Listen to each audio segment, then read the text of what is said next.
Circuit de la Sarthe in historic La Sarthe, France, home of the 24 Hours of Le Mans, and tonight the home of Southern California's best as 20 of Pasadena and Tustin's own drivers take on our version of it here at the World of Racing, the 2.4 Hours of Le Mans. How are you, Jackson Lambros, alongside Sagar Bakshi, as we get set for our own little iteration, shall we say, of one of the most iconic races on the planet. Sagar, can't think of a better way for us to do it than right here. Yeah, can't think of a better way to kick off the Le Mans weekend other than headed to France ourselves here on Assetto Corsa and driving the 13.626 kilometer or 8.4 miles, a 38 corner long track. This is going to be an epic showdown of who has the endurance to make it to the very end. Good mix of guys on track, by the way. You've got everybody running in the Toyota TS050, the hypercar. No GT3s, it's single class, and a good mix of both multiple drivers in a single team and some single person teams running a single stint.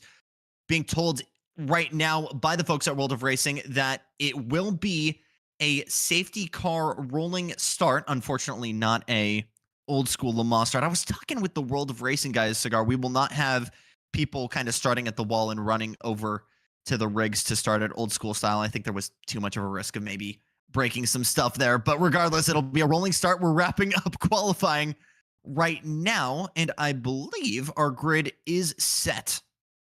Let's take a look at the qualifying times that the drivers have set. So it is Andrew up front as we are side by side right now in the run down Mulsanne. Andrew in a league of his own, a 316.524. We're watching Roman Lee work his way into Indianapolis here, the fast left-hander in the back half of the track. In a league of his own right now, Andrew over half a second up from the field, big lockup further behind. But we talk about one of the longest circuits in the active motor racing world. We have the 24 hours of Nordschleife coming up right now, and this is pretty much only second, Cigar. You got to get a lot right here, because if you get one track limit wrong, one little detail wrong, it's a long way back to the stripe.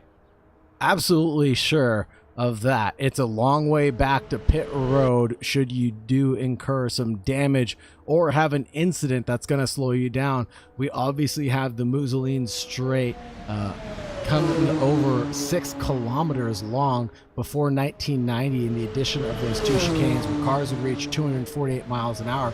So if you're coming out of Tête Rouge, the long right-hander that's very fast and flowy, and you don't make it so fast and flowy, well, you're going to be losing a lot of time coming down the straightaway, down into the Forza chicane, the Mousseline Straight, and then the Michelin chicane is where you're going to end things before you get down to Mousseline Corner and come into Arnage, Indianapolis, the Porsche curves, the Ford chicane, then you start it all over again, headed up to Dunlop Bridge.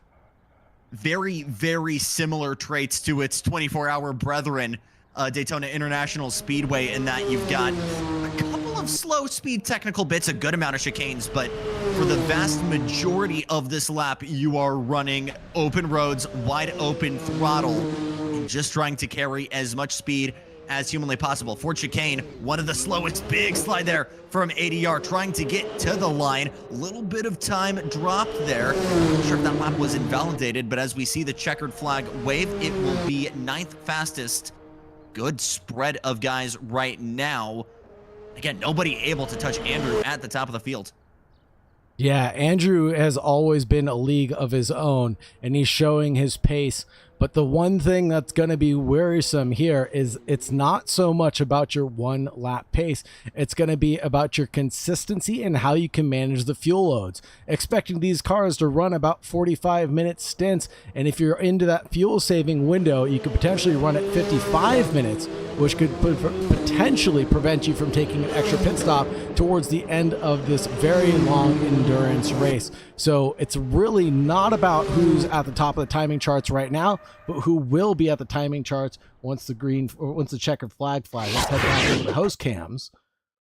So we're going to be talking more about strategy as the race goes on. We're ballparking here about 3 pit stops. But again, that could change based on damage, based on fuel load, a lot of different factors, right?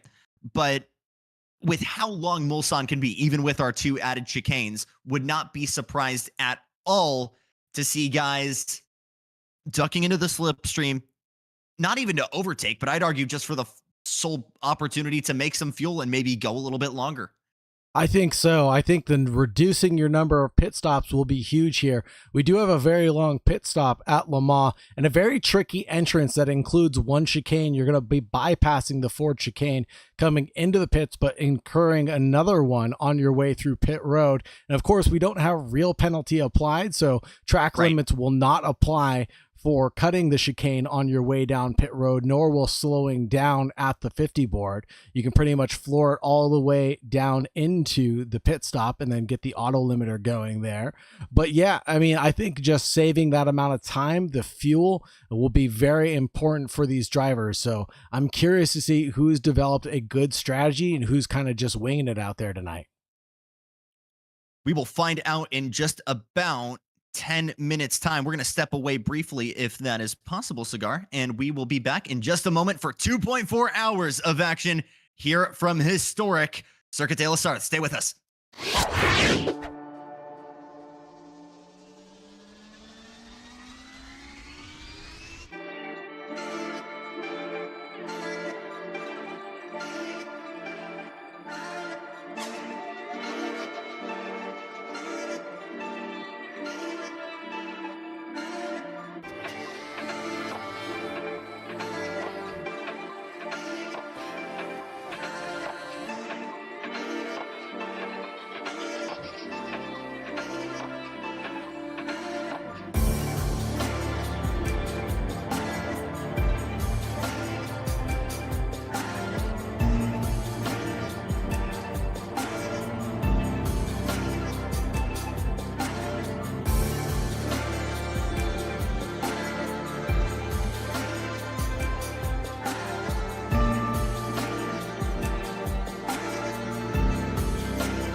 quick reminder that if you are feeling any FOMO right now as we start to take to the grid, you can join in on the action as plenty of World of Racing action is on tap. 3 different locations to choose from: Orange County and Los Angeles County, and Tustin and Pasadena, as well as Leawood, Kansas, just a stone throw away from Kansas City. Visit worldofracing.com for more.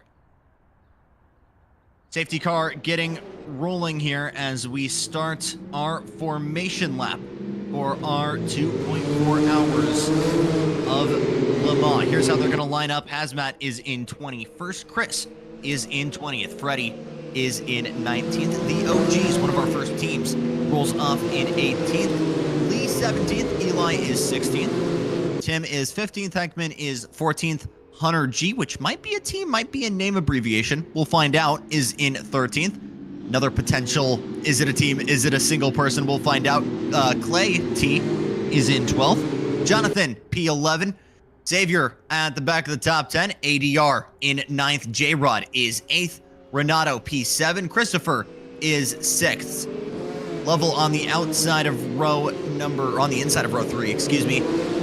Row 2 outside will be Ali alongside Jacob, and on the front row, it's Arlie on the outside with Andrew on pole position. I want to say hello to everybody viewing us, whether it's on YouTube or in one of our World of Racing locations. Fun hello to all of our future viewers from the VODs as well. Jackson Lambros alongside Cigar Bakshi as we get set here for 144 minutes of Le Mans action. And already the anticipation is starting to gather. I feel like already we have some guys maybe thinking about how to play this strategy out, Cigar. Absolutely certain. You can see the drivers bobbing, weaving, dodging, ducking, and diving their cars ever which way, coming down the long straightaway here, trying to warm up their tires to gain as much traction as possible once they do take the green flag here at World of Racing to get the most out of their cars underneath them. Of course, we have tires that have been warmed up, but they will be cooling down under this very long outlap. We're expecting to see them run around 4-minute laps and get formed up 2 by 2 and then take the green flag once the safety car dips away. Andrew will be controlling the field once the safety car dips away once we get to the final sector.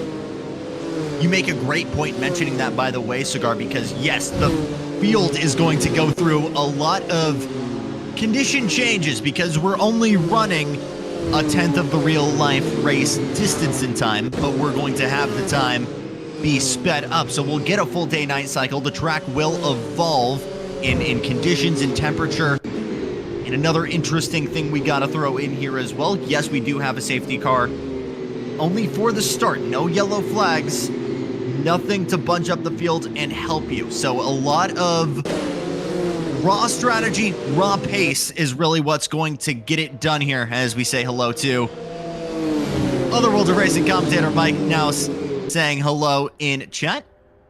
Still plenty to go here as we just finally reach the tail end of the Mulsanne Straight into the, I don't know whether to call it famous or infamous Mulsanne corner, the kind of flick to the right before the heavy braking zone into the hairpin.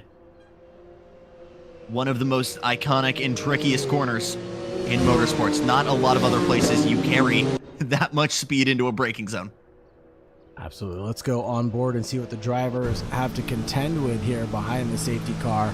Coming underneath the Toyota Hybrid bridge now. We're reaching the next big braking zone. This will be coming down in towards Indianapolis, and then Arnage will be the following corner. There's a little flick of the brakes there to get the car rotated in, heavy on the brakes and not running into the safety car. And then this is the heaviest braking zone coming down into Arnage. We'll be going the slowest you have been for the last 2 miles or so. Get on the throttle, nice, quick, fast, in a hurry, and then the next thing you're going to be looking at are the Porsche curves. High-speed IndyCar style section of the track. It is just in downforce. We trust as it is a section of S's going through DuPont, through karting, through Corvette, and then it will be a run onto the Ford chicanes, as we already see a very good example here. Just a section of the speed we'll be seeing here in just a few moments' time. And in the real world, I've heard maybe not horror stories, but definitely an aspect of fear of what it's like taking this for the first time through the S's, cold tires, 2 in the morning, cold track. Absolutely a game of trust with yourself, your intellect, and your cars. That's the reason why over 20 of Southern California's best sim racers have gathered here to get a little bit of a taste for what the real guys are going to experience next weekend. Safety car starting to peel away here as we are starting to rack them up 2 by 2, working towards Ford chicane. And it will be in control of Andrew to get this party started. And interestingly, Andrew's going to be on the outside line going down in towards turn 1. I wonder if that's going to affect him now. Long right-hander technically to get us started, as Cigar mentioned, but first real braking zone, first real overtaking opportunity will be into the Dunlop curve. So technically inside line, but technically not. We're going to find out as these guys are tiptoeing over the sausage curbs. It's Lee on the outside. Andrew, as the green flag flies, wastes no time dropping the hammer. We're racing for 2.4 hours here at Le Mans. A little bit of a kerfuffle further back there as Jacob, Ali, and Lovell go at it. Here they go into Dunlop chicane for the first time. Looking pretty neat and tidy, all things considered, and Ali gets a bit of a wiggle coming underneath the Dunlop bridge. And will that be Lavelle trying to find his way through? I don't think so, not on this temp, but a Lock big up from lock-up from Lavelle will force him a little further back than he'd like to from Ali, side by side between Christopher and J-Rod, and they touch Martin, and they come through together. They're going to go 3 wide up the hill. We go down the Mussolini Straight. Mulsanne Down Straight. Mulsanne. There you go. Down Mulsanne. For the first time, it's ADR arrowheading him. But here we go. 3 wide as we head into the Daytona chicane now for the first time. Nearly said Forza, as still 3 wide into the braking zone. This can't last for long, boys. Who's going to give first? It'll be Christopher. That goes latest on the brakes, but locks up. This will be another overtaking opportunity. As once again, just a little bit of contact there. Big losses. Ooh, big wiggle there further back from Xavier, who gathers it back up. And now finally, we line him back up. Some more movements further up in the field. Can't catch a break right now. I need to breathe, Cigar. Let's check in with the leaders right now as they continue their side-by-side battle. Lee is in front of Andrew right now, doing a great job. That is Ramon Lee, and he's able to nick his way by coming through the Michelin chicane and finding his way ahead of Andrew by nearly half a second right now, while all that carnage was going on behind us. And yes, we are headed down into the Mulsanne corner now. Like he said earlier, this is going to be a little flick to the right and then heavy braking zone into the way. And now we are headed down towards Indianapolis. Following that, side-by-side action continues in the background. That'll be J-Rod, ADR, and Renato all head-to-head right now. Not out of the woods yet. Here comes Renato to the inside. This is going to be a tough setup for Indianapolis. It'll be a flick to the right, then hard on the brakes for the left-hander. A little bit of contact there. Pushes Renato wide as these guys are driving fangs out in the opening laps. Side by side. Here's the flick to the right. J-Rod has the track advantage and will take P6. Good stuff. A little more wiggling there. Let's check in with some of the other drivers. Renato now 0.17 back right now, but losing all of that time coming out of that corner. And now it is going to be a drag line down into the Porsche curves to see who's got the best of the rest. Tim and Eli. Ooh, big trouble further back. A couple of other it's Tim, drivers. Jonathan, I believe Chris involved as well, as these guys struggle. Oh my goodness! Beyblade moment for Tim, and this will have to be a trip to the pit lane almost instantly, as there is major damage to the number 3 Toyota. Got some NASCAR steering here, as I like to call it, as he is struggling to hold that thing straight. Well, it's like the old saying, get that thing all the way back to pit lane through the Porsche curves as he has Freddie right behind him. Like the old saying goes, you can't win a race in the first lap, but you certainly can lose it. But this is still, I don't want to say good news to have these issues for a driver, but if you have to have it at any time, it's best to have it right now than at the final lap. And now we can see the work back and what Tim can do from the back of the pack. Back over to Xavier, running in 14th, was slightly involved in that scenario earlier on, but has gone through.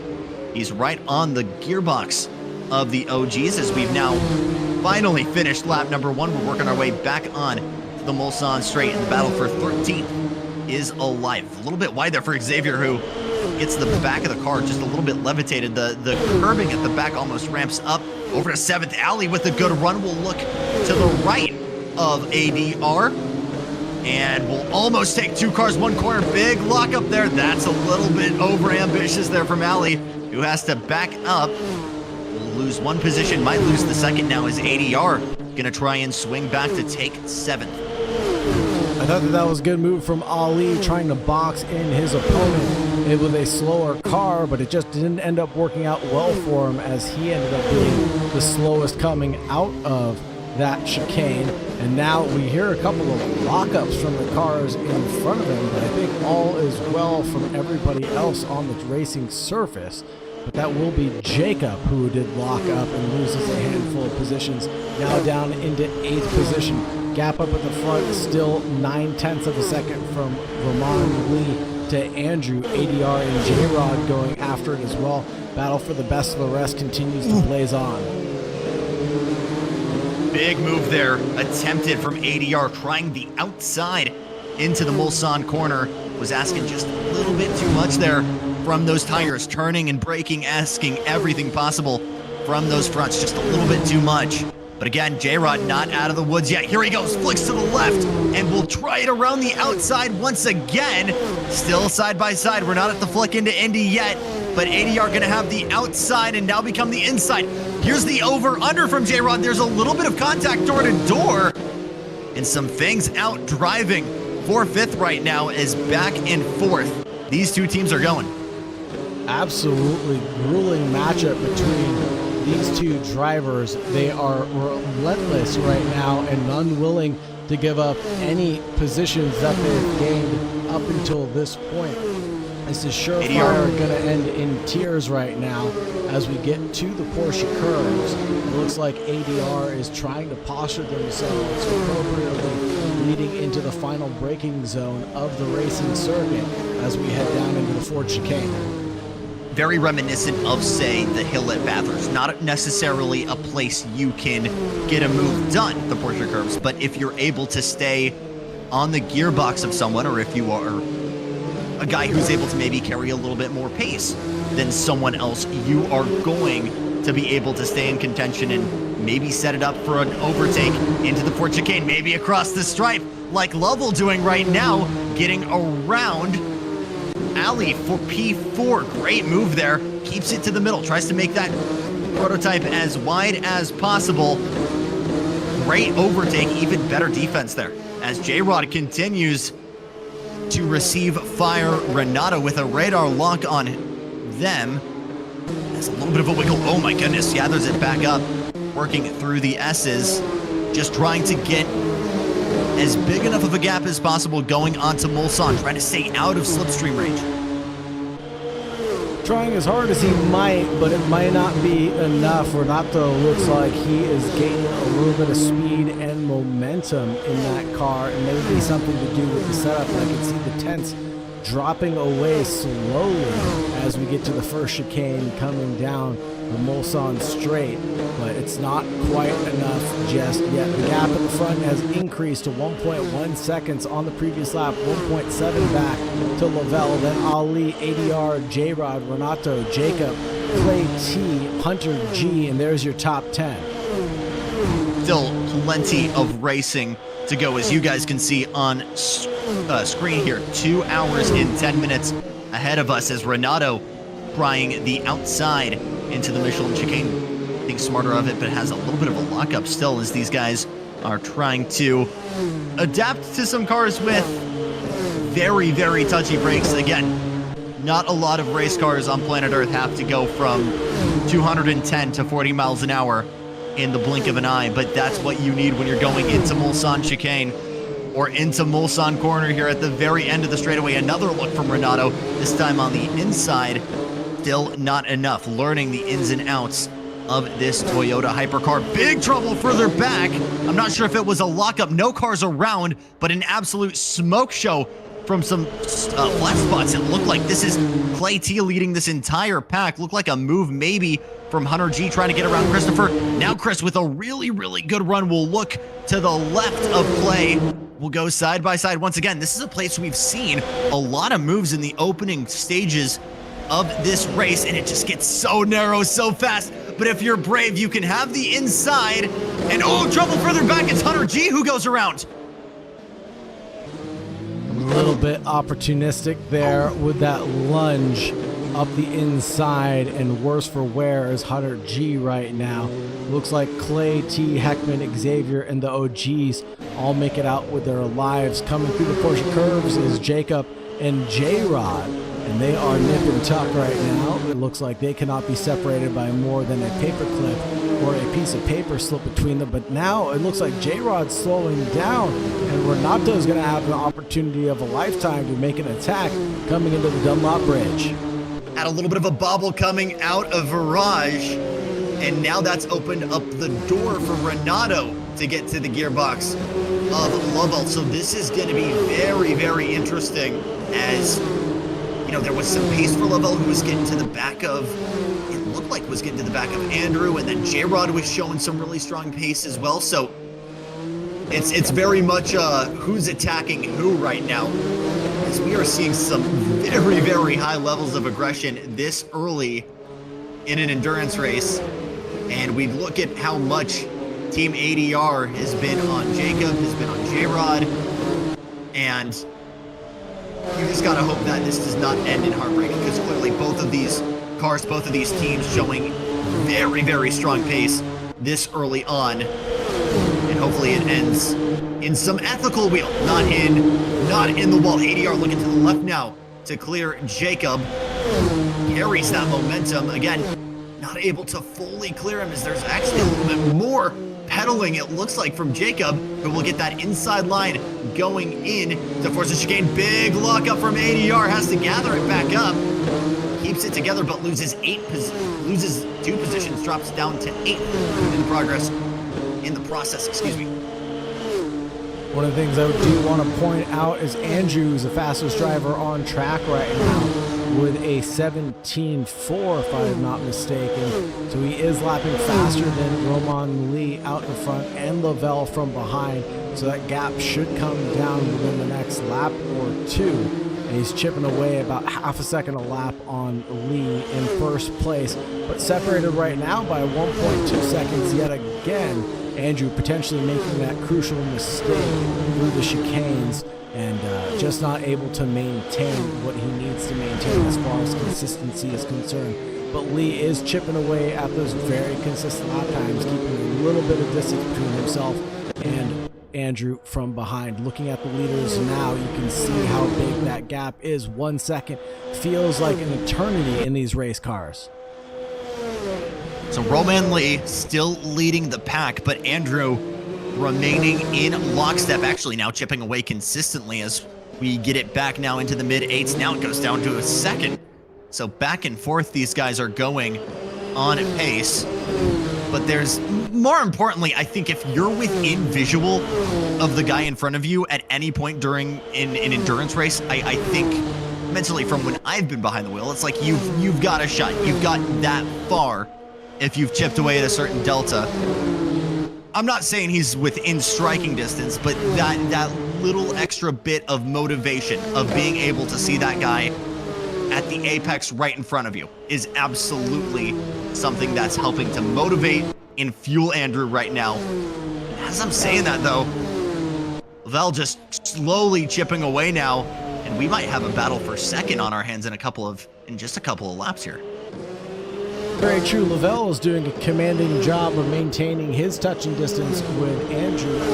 There it is, battle, 317, 318, 317. Lavelle showing that he's got the best of the rest locked in, and this 1, 2, 3 battle is going to heat up over the next 2 hours and 4 minutes remaining that we have available to us. Barring any mistakes, these drivers will keep it very close and very entertaining for us. We're seeing a couple of 320s, 321s trickle in from 9th, 10th, and 11th. And looking at the gaps, it'll be Hunter G who's next to the OGs, not to get them mixed up, running 324s apiece right now.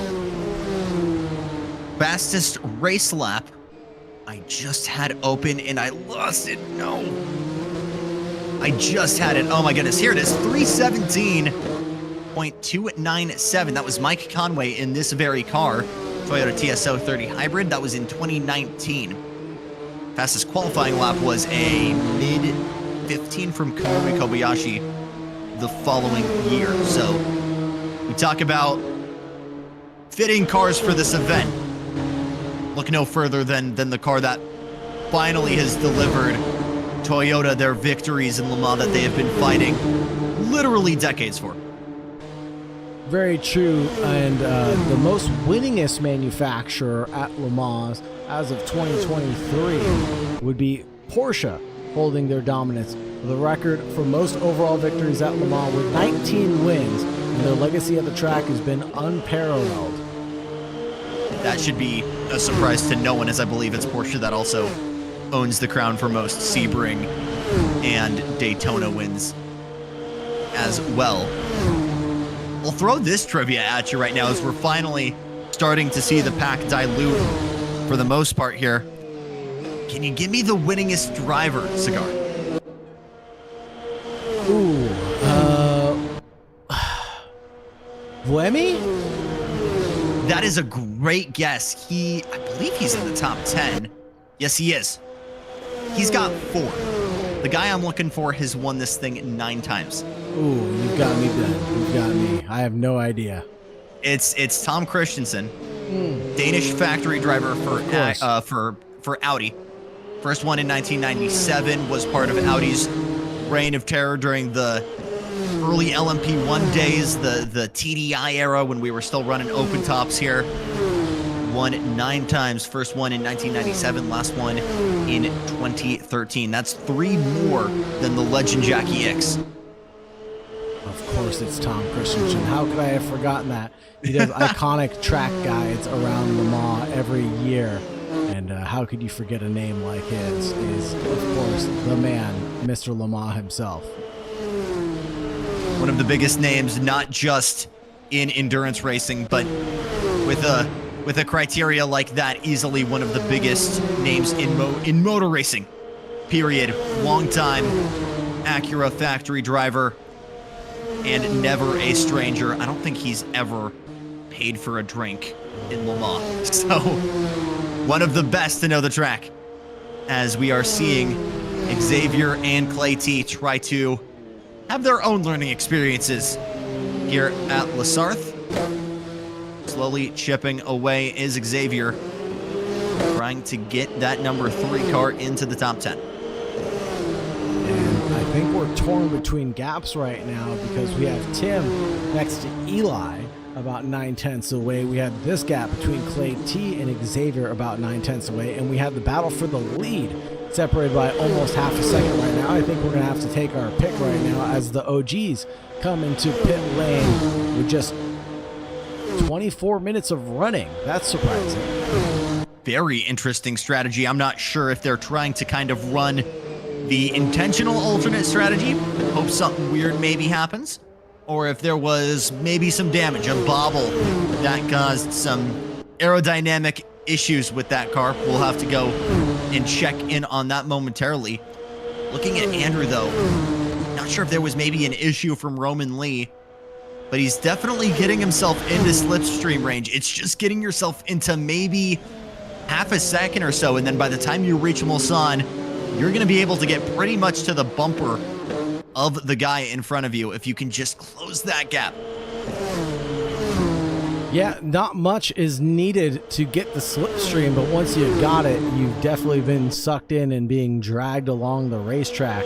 through these long straightaways. Andrew just needs to get within that spitting distance, right around this 6/10 of a second gap is what he needs to hold on to. And he's just about there right now, 6/10 separating them. And you can see the delta is just plummeting right now between these two drivers. And we're headed into the next heavy braking zone. This might be Andrew's opportunity to really close down the gap before we get to Porsche curves. And we see Romain Lee's car really take off throughout those curves, obviously having a better aero package than what Andrew's capable of. Big lockup from Andrew, and he almost toasts it going into Indianapolis. And Arnage, he is about 9/10 away from the car in front, and that's one of the downsides of getting dragged into the car in front of you, is you are going to be sucked into that dirty air as well. And dirty air is when the car is making a turbulent amount of air in front of you and forcing your aero to have to do more work to find the grippy part of the racetrack. It's a quite complicated subject to talk about, and maybe you can do a better job of describing it. We'll say this, case in point, you've got a car that is purpose built to bend the air to its will. So when you've got another race car right behind trying to do the exact same thing, it's still air that is what we call dirty air or unsettled air that's not really completely still moving as a result of the car in front. And as a result, it struggles to make the same level of downforce as the car in front of you. So as a result, we see this very, very interesting duality of pace, shall we say, as Jonathan here, as he continues to hunt down Lee. This is a great comparison. We'll have a lot of help now with Lee punching that hole in the air in front of him, but the minute these two get to the Porsche curves, now it's upsetting the aerodynamic help that he's getting. So actually the car's going to understeer a little bit more. The front won't have as much bite as he will want. But again, the minute it's about give and take here at Le Mans, where you have so many different opportunities depending on where you are on track. As now Jonathan looks to the inside, that will be because Lee is serving his first stop of the night. Lee coming in at 156, it looks like. Back over to Jacob in fifth, as they try to hunt down Ali just ahead in P4, as the main freight train is still kind of there. Again, we're starting to see the field spread out into little duos or trios. Big wiggle there from J-Rod, able to gather it back up. We saw the same thing actually from Lee coming out of Mulsanne corner last time by, just lighting up those rear tires. And that car has got a ton of damage associated with it. They're definitely not tracking in a straight line right now. J-Rod's hard work from that early stint is all becoming undone right now, as he's going to take a long trip down pit road to get this damage repaired, as he lets yet another competitor by. That'll be Christopher up into 8th place now. Heartbreak for J-Rod, who was having such strong pace at the start of this event. Not entirely sure what brought that out, if that was a single car incident that caused that. But we will find out further up here in P4. Jacob battling with Ali as they work their way down to Indianapolis. Will be another move late on the brakes. No, not on this occasion. I think the drivers have all learned their lessons now about trying to send it up the inside going into Indy. But on the way out, it's a whole nother ball game. It is a drag line to get to the Porsche curves as quickly as possible. But as we've talked about dirty air, staying too close is a bit of a dangerous game to be playing with the car in front of you right now. Let's check in with ADR and see how they're doing. Resting in 6th place right now, comfortably, with a 7-second gap to Ali, the car in front, and a 4-second gap back to Renato. That's kind of that little bit of clean air running you almost want to have at this point in the race, where you're not dealing with the drama of someone potentially right in your rear view mirror, or if you're running right on someone's bumper, you're not dealing with dirty air. I know they're obviously wishing they were maybe a little bit further up on the grid right now. We're having the opportunities to battle, but at this point in the race, it's exactly where you want to be. Renata working through the Ford chicane to conclude lap number 8. Absolutely true. You almost pay to be in that position where you have clear air in front of you, clear air behind you. You're basically just running in your own little hot stint and then trying to maximize your pit stop cycle to try to gain any advantage that you possibly can from the cars around you, because it may not be one on the racing surface, it may be one in the pit stops. Speaking of pit stops, J-Rod coming into pit lane right now. So again, a lot of guys coming in earlier than we anticipated, and pretty much all of those is due to mechanical gremlins, as this is not going to be a scheduled stop for J-Rod. Looks like we've got one other car in alongside the safety car for service right now. But again, this puts you, I think, right within that window where you can blend this in, you can do some lifts and coasts, and maybe still keep it as a 3-stopper. Possibly so, and it may not be the end of J-Rod's running right now. If we expect these cars to be able to run 45 minutes, so that 50-minute threshold potentially, he could hopefully make it to the very end. And there it is, a nice new windshield installed on that car, all the aero to boot as well, and J-Rod's got his work cut out for him to catch back up to the rest of the pack, but he does have a brand new Toyota vehicle underneath him right now, and he's got to be pleased about that. Filters in right behind Hazmat. Actually, some pretty minimal losses there with all things considered. Definitely a fighting chance for a top 10 or a top 5. And his reward is a battle buddy in the form of Hazmat. And as we watch this battle unfold, the sun is starting to set. The shadows are starting to cast longer and longer shadows as we are finally seeing the headlights come on.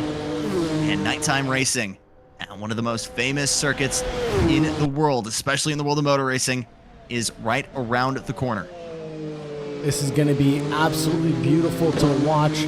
The headlights illuminate the racetrack here, and it's one of my favorite parts about endurance racing, especially at tracks like Le Mans, like the Nürburgring Nordschleife, is that you're basically trusting your car at 200 miles an hour around blind corners. You're driving faster than your headlights, but the drivers know exactly where they need to put their wheels to get the most out of the conditions that they're facing. So this will really be telling to see who can do what, who can do where, and who is the fastest in the dark. Who has got this track memorized backwards and forwards, front ways and back ways. Andrew into pit lane on this occasion. A 151 for Andrew. That will promote level into P2 provisionally. And now it's going to be very, very interesting to see where the rest of our provisional podium comes in. I think you nailed it on the head, though. I mean, it's definitely a far cry from Daytona, although they do actually run for the 24 hours at Daytona a dimmed version of the lights. They don't run full brightness like you would for the Daytona 500. Just a little fun fact. And even with some of the natural lighting you see on track, your visual references for braking points, turn-ins, apexes, it's all incredibly different at night. I don't want to call it relearning the track because the track itself really doesn't change, but as you mentioned, Cigar, it's very much blind faith, having faith in your knowledge of the track, faith of the car. You already know what it's capable of. You spent the entire daytime learning those abilities. So driving faster than your headlights and putting a little bit of faith in both yourself, your own abilities, and the cars.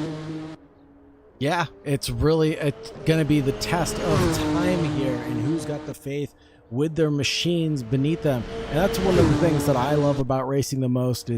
It's really a connection between an inanimate object. How much do you trust this thing beneath you? This is not a horse. This is not a pony. This is not a donkey. This is a completely inanimate object that in some way does have emotions, feelings, and a mind of its own sometimes. So call it inanimate, call it an innate object, whatever you'd like, but this thing still has its own quirks to it. but how much can you trust it? How much of the quirks can you exploit? How much have you dialed the wing to where you'd like it? That way, in the night running, the car is exactly the way you want it, and you can trust it going flat out through the Porsche curves, through the kink at Indy. It really is going to be a challenge. I've run the 24 Hours of Le Mans at least twice before, and it is the best race I have ever run. Never won it, but always been in the running for it. Track temperature 25 degrees, ambient 35 degree track temperature. The track is optimum at 100% grip with an 8 kilometers per hour crosswind coming in.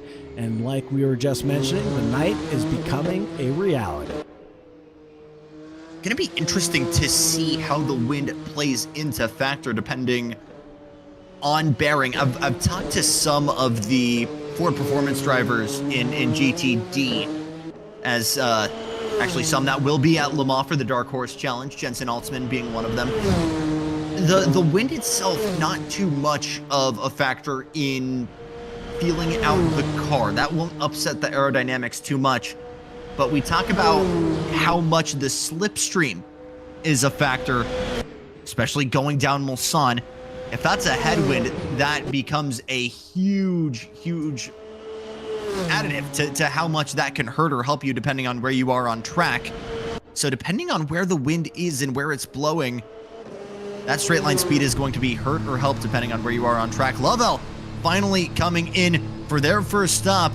Roman Lee playing the long game here. Going to be interesting to see when our leader comes in and where the rest of the field will cycle through as a result. This is finally looking like the first actual scheduled stops of the day.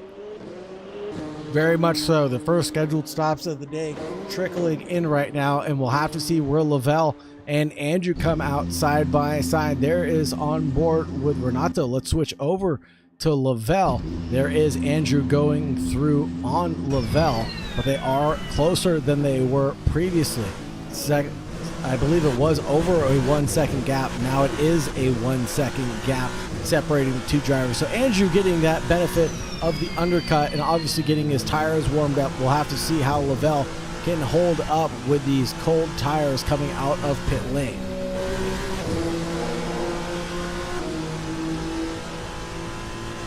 Lavelle still just barely out of attacking range right now.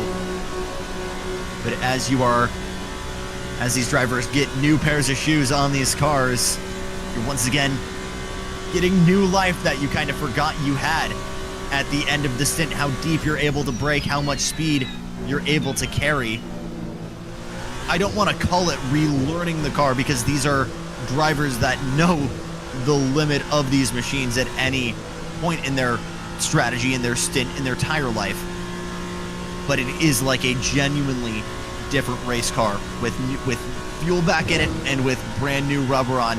Back over to J-Rod in the recovery drive efforts, has gained 2 more positions since that pit stop, but is being attacked now for the first time since, as Jonathan is right on their bumper. And Cigar looks like a little bit of potential attacking there from further behind as we watch Hazmat come in. And Lee now coming across the line in the number 5. He's doing a fairly decent job right now, but getting a little discombobulated as he attacks the curbs before the Dunlop Bridge and coming down into the first big braking zone of the day. Team OGs, one of the things we have not talked about, you say as the drivers come down pit road, they get a little bit disoriented or may forget their brake markers or how far they can brake going into some of these corners. How about if you're completely cold? The OGs should be a team of drivers coming in completely cold and clattering into the wall. That's exactly what I did not expect to happen, but it could have been a driver change for the OGs that caused that. And look at how dark it is coming down the Mulsanne straight. Going to be difficult for us to determine cars the further they're out. This is why we have amber colored and blue colored headlight tint depending on the classes. Finally, we see our leader, Roman Lee, come in for the first scheduled stop of the day. So again, this is the beauty of endurance racing. Some cars are spreading out, but the way strategy is working out, some cars are coming together, just like Hunter G and Jonathan as Hunter G lunges it to the outside in turn number, that's actually the Mulsanne trying to defend. Not enough though, and we'll lose that position to J-Rod as Jonathan is right behind. Speaking of right behind, Jacob following the leader into pit lane for stop number 1. And Z-Lexi, yes, that is a Jackson Lambros that you do hear on the microphone. And it's wonderful to be joined with him for this 2.4-hour endurance event here at Le Mans, brought to you by World of Racing. And a couple of pit stops underway right now. ADR and Lee separated by 1.5 seconds. Now, ADR, did they take a pit stop already? Let's switch over to the pit stops. They have not taken their first mandatory pit stop yet, so they will have to come in for a mandatory. Ignore the numbers of pit stops, as are obviously a little inaccurate right now. Renato, Xavier, Hunter G, Clay, and Heckman all still to come to the pit for the first time. And even at the front, I think we might see a blend of different strategies here, whether it's playing the longer game and maybe trying the overcut.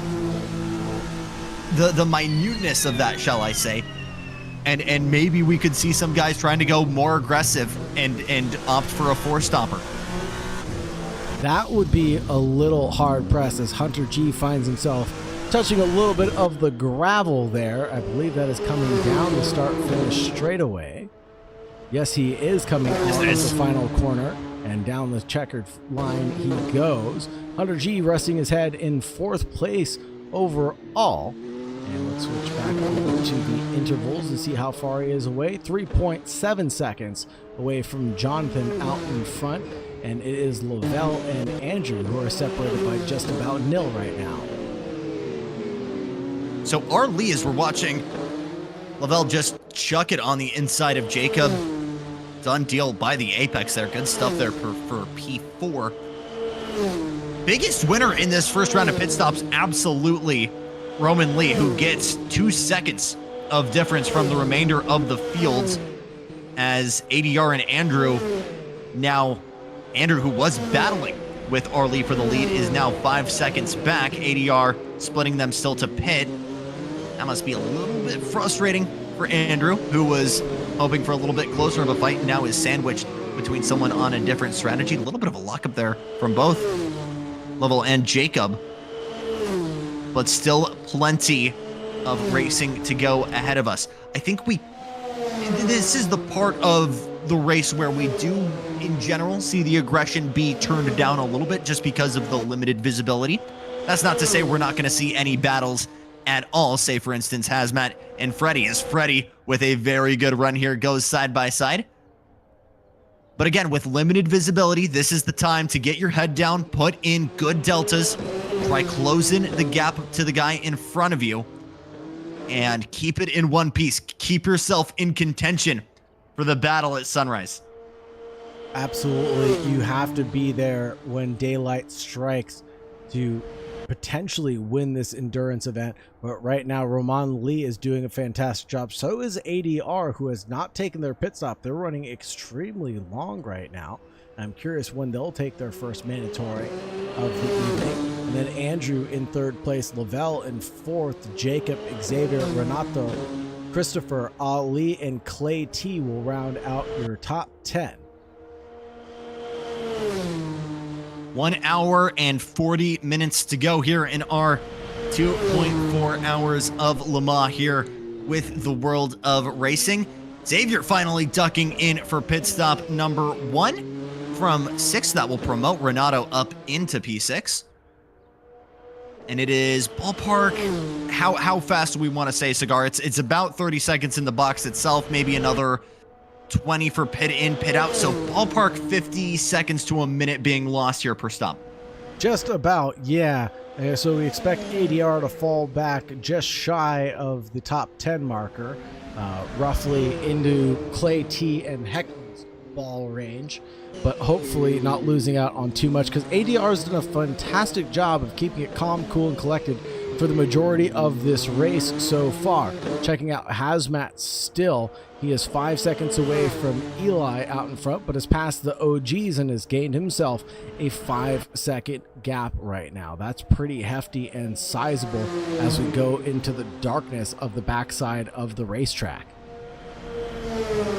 I think what really separates Le Mans as a track as we watch Tim battle with Hunter G, what separates this endurance race from any other, you can have a 24-hour race just about anywhere that policy and spectators allow, right? But it's the idea of not only going down what is normally public roads. Again, the Mulsanne Strait for the vast majority of the year is a normal operating highway connecting the village of Mulsanne. It's the concept of that, and just no other place on planet Earth can you legally go nearly 250, well, maybe not that level anymore, but well north of 200 miles an hour on a public road at 2 in the morning. Bathurst. Yeah, not the same. Just so you're hitting in the GT3s, you're hitting at most 180. And Bathurst absolutely is easily a top 5 in racing. And I'm so happy that in recent history, it is actually becoming a modern classic.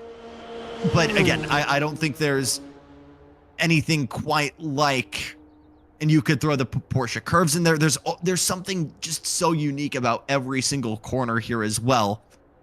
And again, you compare the distance of, like, this is easily the distance of, 2 laps around Bathurst. And Bathurst, I would consider to be one of the larger tracks that we normally visit. So very true. Very true. Still my argument for 1 in a million. I will throw out one more argument against that. Okay. Jackson. The Isle of Man TT. Okay. Although not a sports car event, it is one of the most iconic racing in all of history. That absolutely takes the cake. On 4 wheels, Le Mans is 1 in a million. True. I cannot argue with you on that one, for sure. Coming out to Le Mans and watching one of these 24-hour races, being part of the spectator crowd and the festivals that occur here throughout the nighttime is on my bucket list for certain. Tim continuing to battle with Lee for P14, what we're watching right now. And again, we've seen a heightened interaction between the endurance racing leagues throughout the globe here, as the ACO, trouble for Xavier in P9, one of the few places where there actually isn't a Armco barrier to greet you with a mistake, is lost it going over the Dunlop Bridge. Understandable place. Car gets loose. You're going over the crest. Front of the car unloads, then the back. It's one of the more regular places we see cars go around here.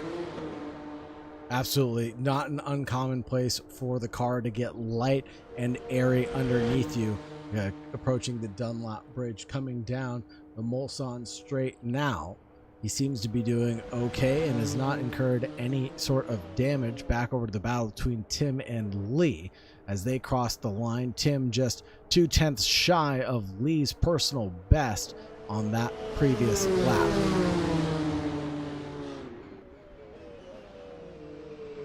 So Tim continuing to battle away with Lee, and looking just a quick look back to the front of the field here. Andrew still trying to get to the leader here, Roman Lee, but he's got to get through ADR first. That gap has gone from 2.5 seconds down to about 1.5, 1.3 now. So potentially a battle for second brewing, as ADR getting a very good dosage of clean air right now, not getting any upset turbulent air from Roman up ahead, and is able to potentially gain that gap. Nobody within striking distance from second to fifth.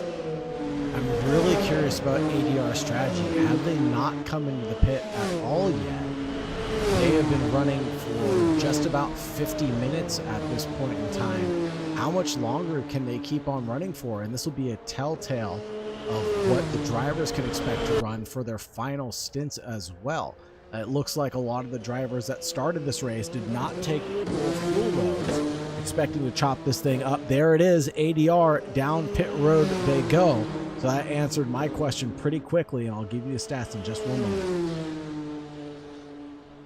Thanks so much, Cigar. And now this is going to allow Andrew to light the wick and try and close that gap once again. Roman Lee out in front, but don't count out Lowell, who is just behind in third. Further back, Jacob on a little bit of an island right now, and then we get to Renato and others. Again, this is the clustering we talked about, whereas as the time goes on, the field doesn't necessarily dilute entirely. It just kind of breaks up into these battles. We're seeing that right now with Andrew and Lowell. Very true. Let's check back in with Lee and Tim, and that was a 56-minute stint for ADR to start the race off. That is pretty phenomenal stuff there. Big locker from Tim, sends it around the wrong way, going in towards Indianapolis. He tried to go for a move on the entrance of Indy, just couldn't find the traction as the car got light underneath him. And now through Arnage, he's squealing the tires a little bit, making them beg for a little forgiveness now. I'll tell you what, though, if things were to go wrong, they went as right as possible in the way that Tim was able to keep that a single car incident, kept the brakes pinned and kept Lee out of the drama, and pretty quickly got that thing fired back up, spun, oriented in the right position, and on his way. Only 3.4 seconds separating him. That's pretty minimal damage for how big of a moment that was.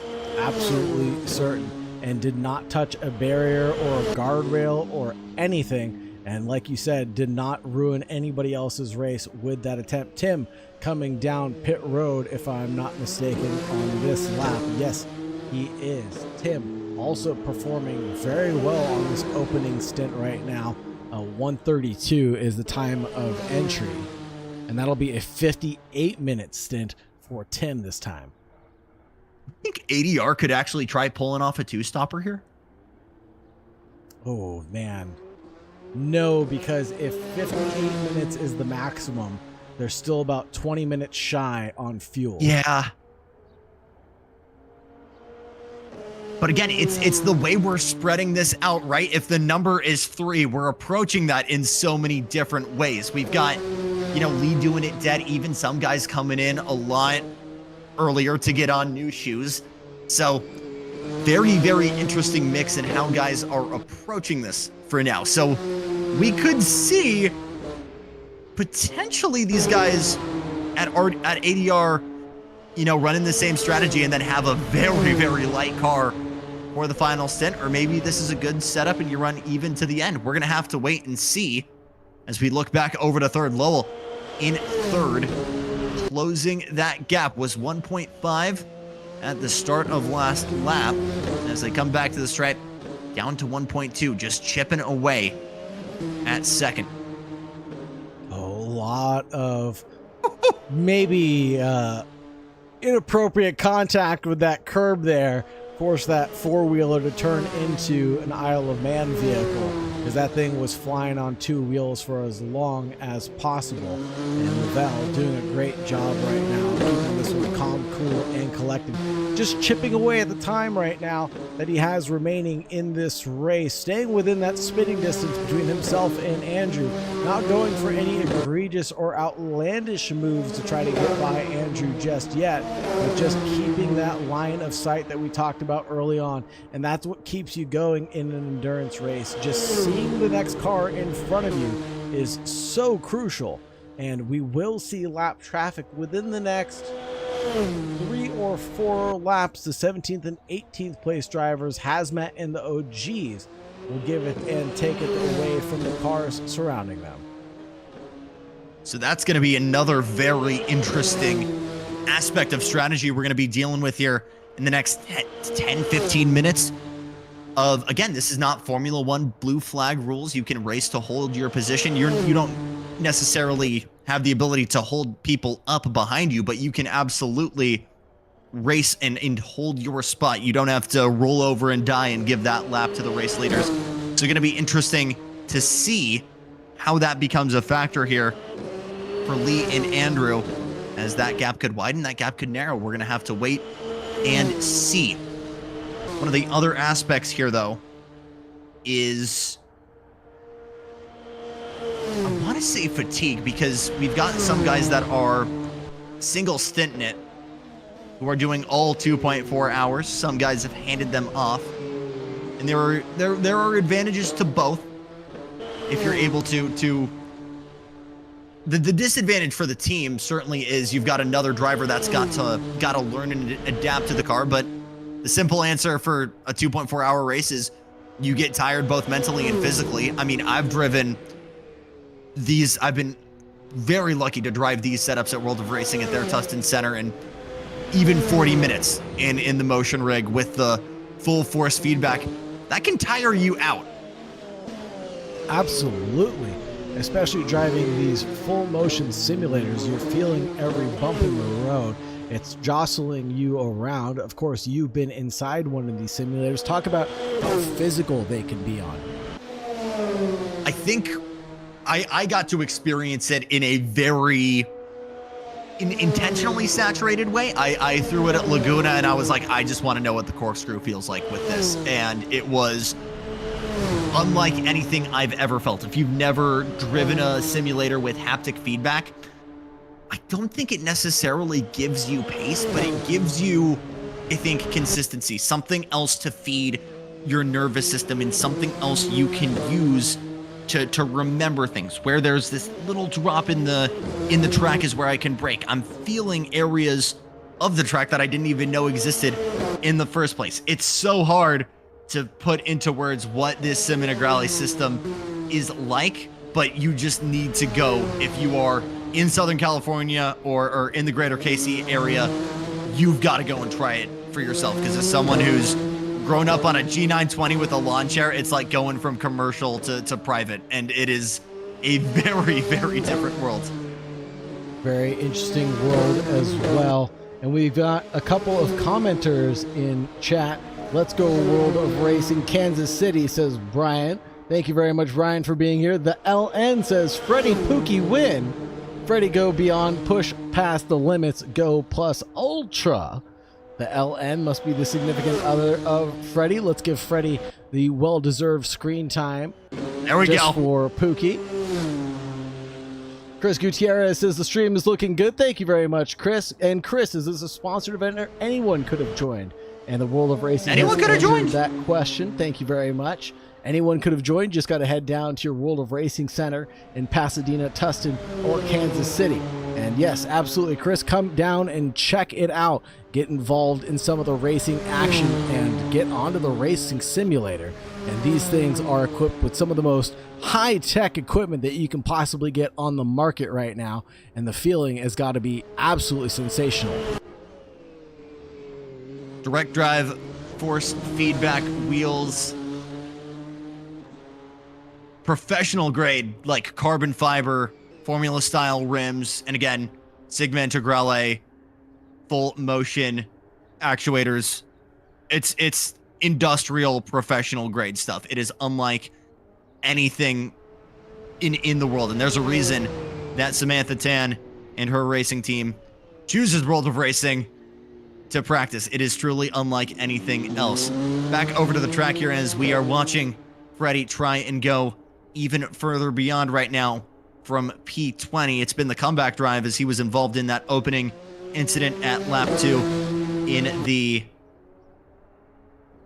Porsche curves, but has had a very consistent race, kept it drama-free since then. He can stretch it out, play the cards right.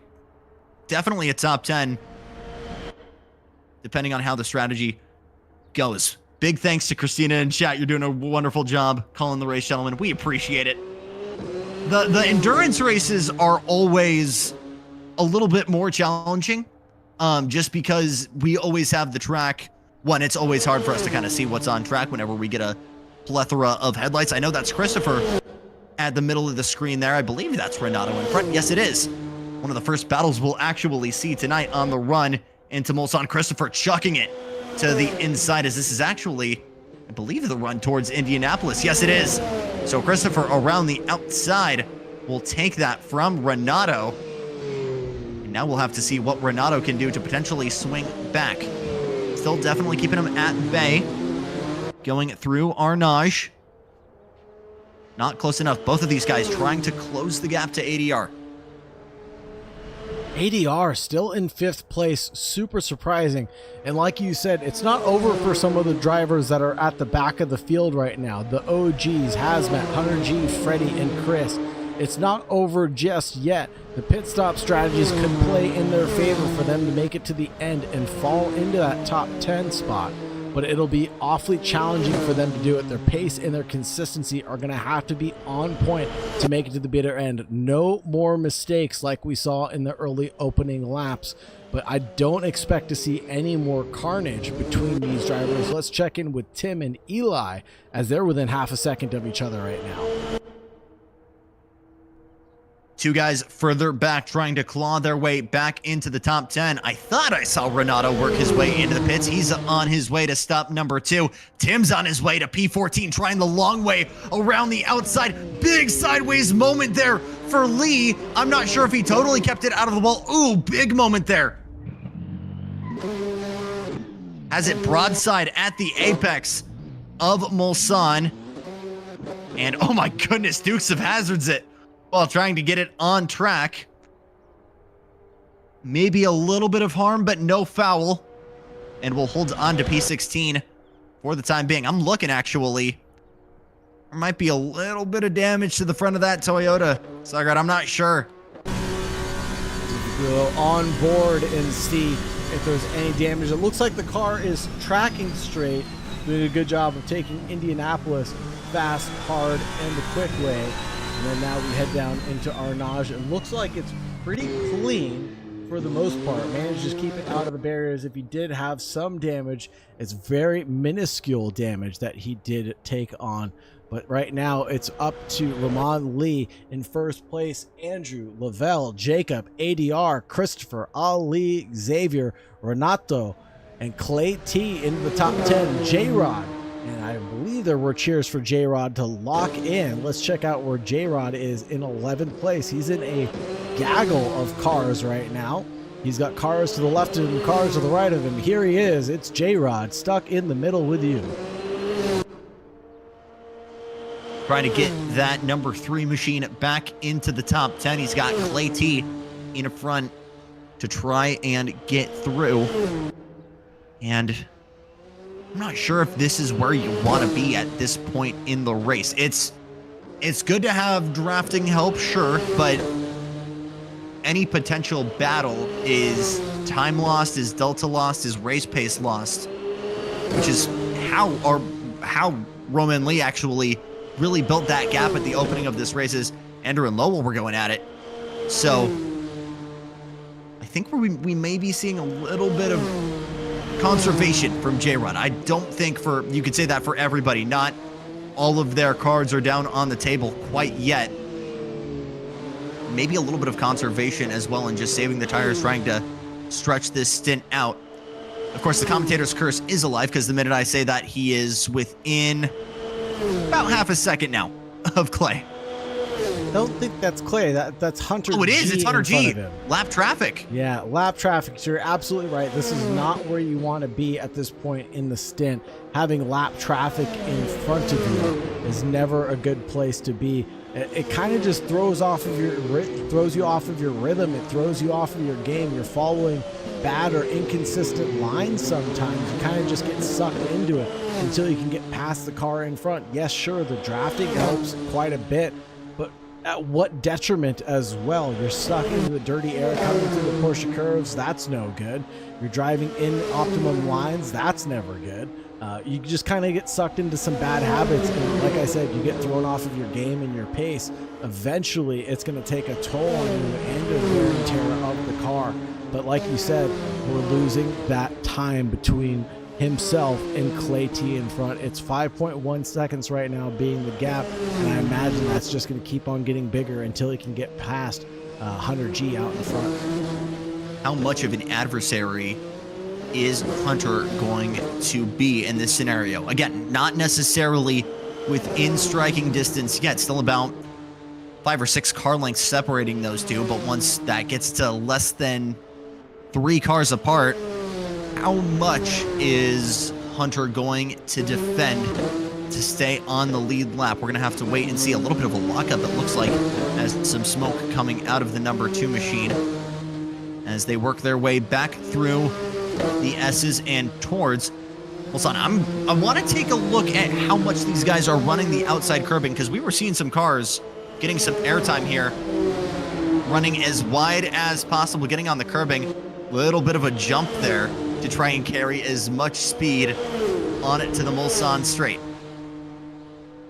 Doesn't look like they're abusing it that much at this point in time in the race, but I imagine as the tires start to fade from under you, the understeer becomes ever so desperate to try to cling to the track, and they will start to drift out there slowly but surely if they don't get off the throttle in time. J-Rod driving the number 3, still about 4 seconds away right now from Renato, so closing down the gap. Hunter G isn't that much of a thorn in the side right now, kind of giving a little bit of pace to J-Rod and showing us that he had what it took to potentially be in the top 10, fighting with the cars in front of him right now. So as they're working down the Mulsanne straight, I'm going to throw another trivia question at you, Cigar, and we can have chat in here as well. I think our media sheet actually might have this, so no peeking. The highest top speed ever achieved at Mulsanne. What can you give me? Off the dome. With no cheating, I think it's 400 kilometers? It's close. It is just north of that. 430. Oh, I said just a little bit, but oh man, 407. Just shy. Okay. So that's 253 miles an hour if you're from a country that landed on the moon.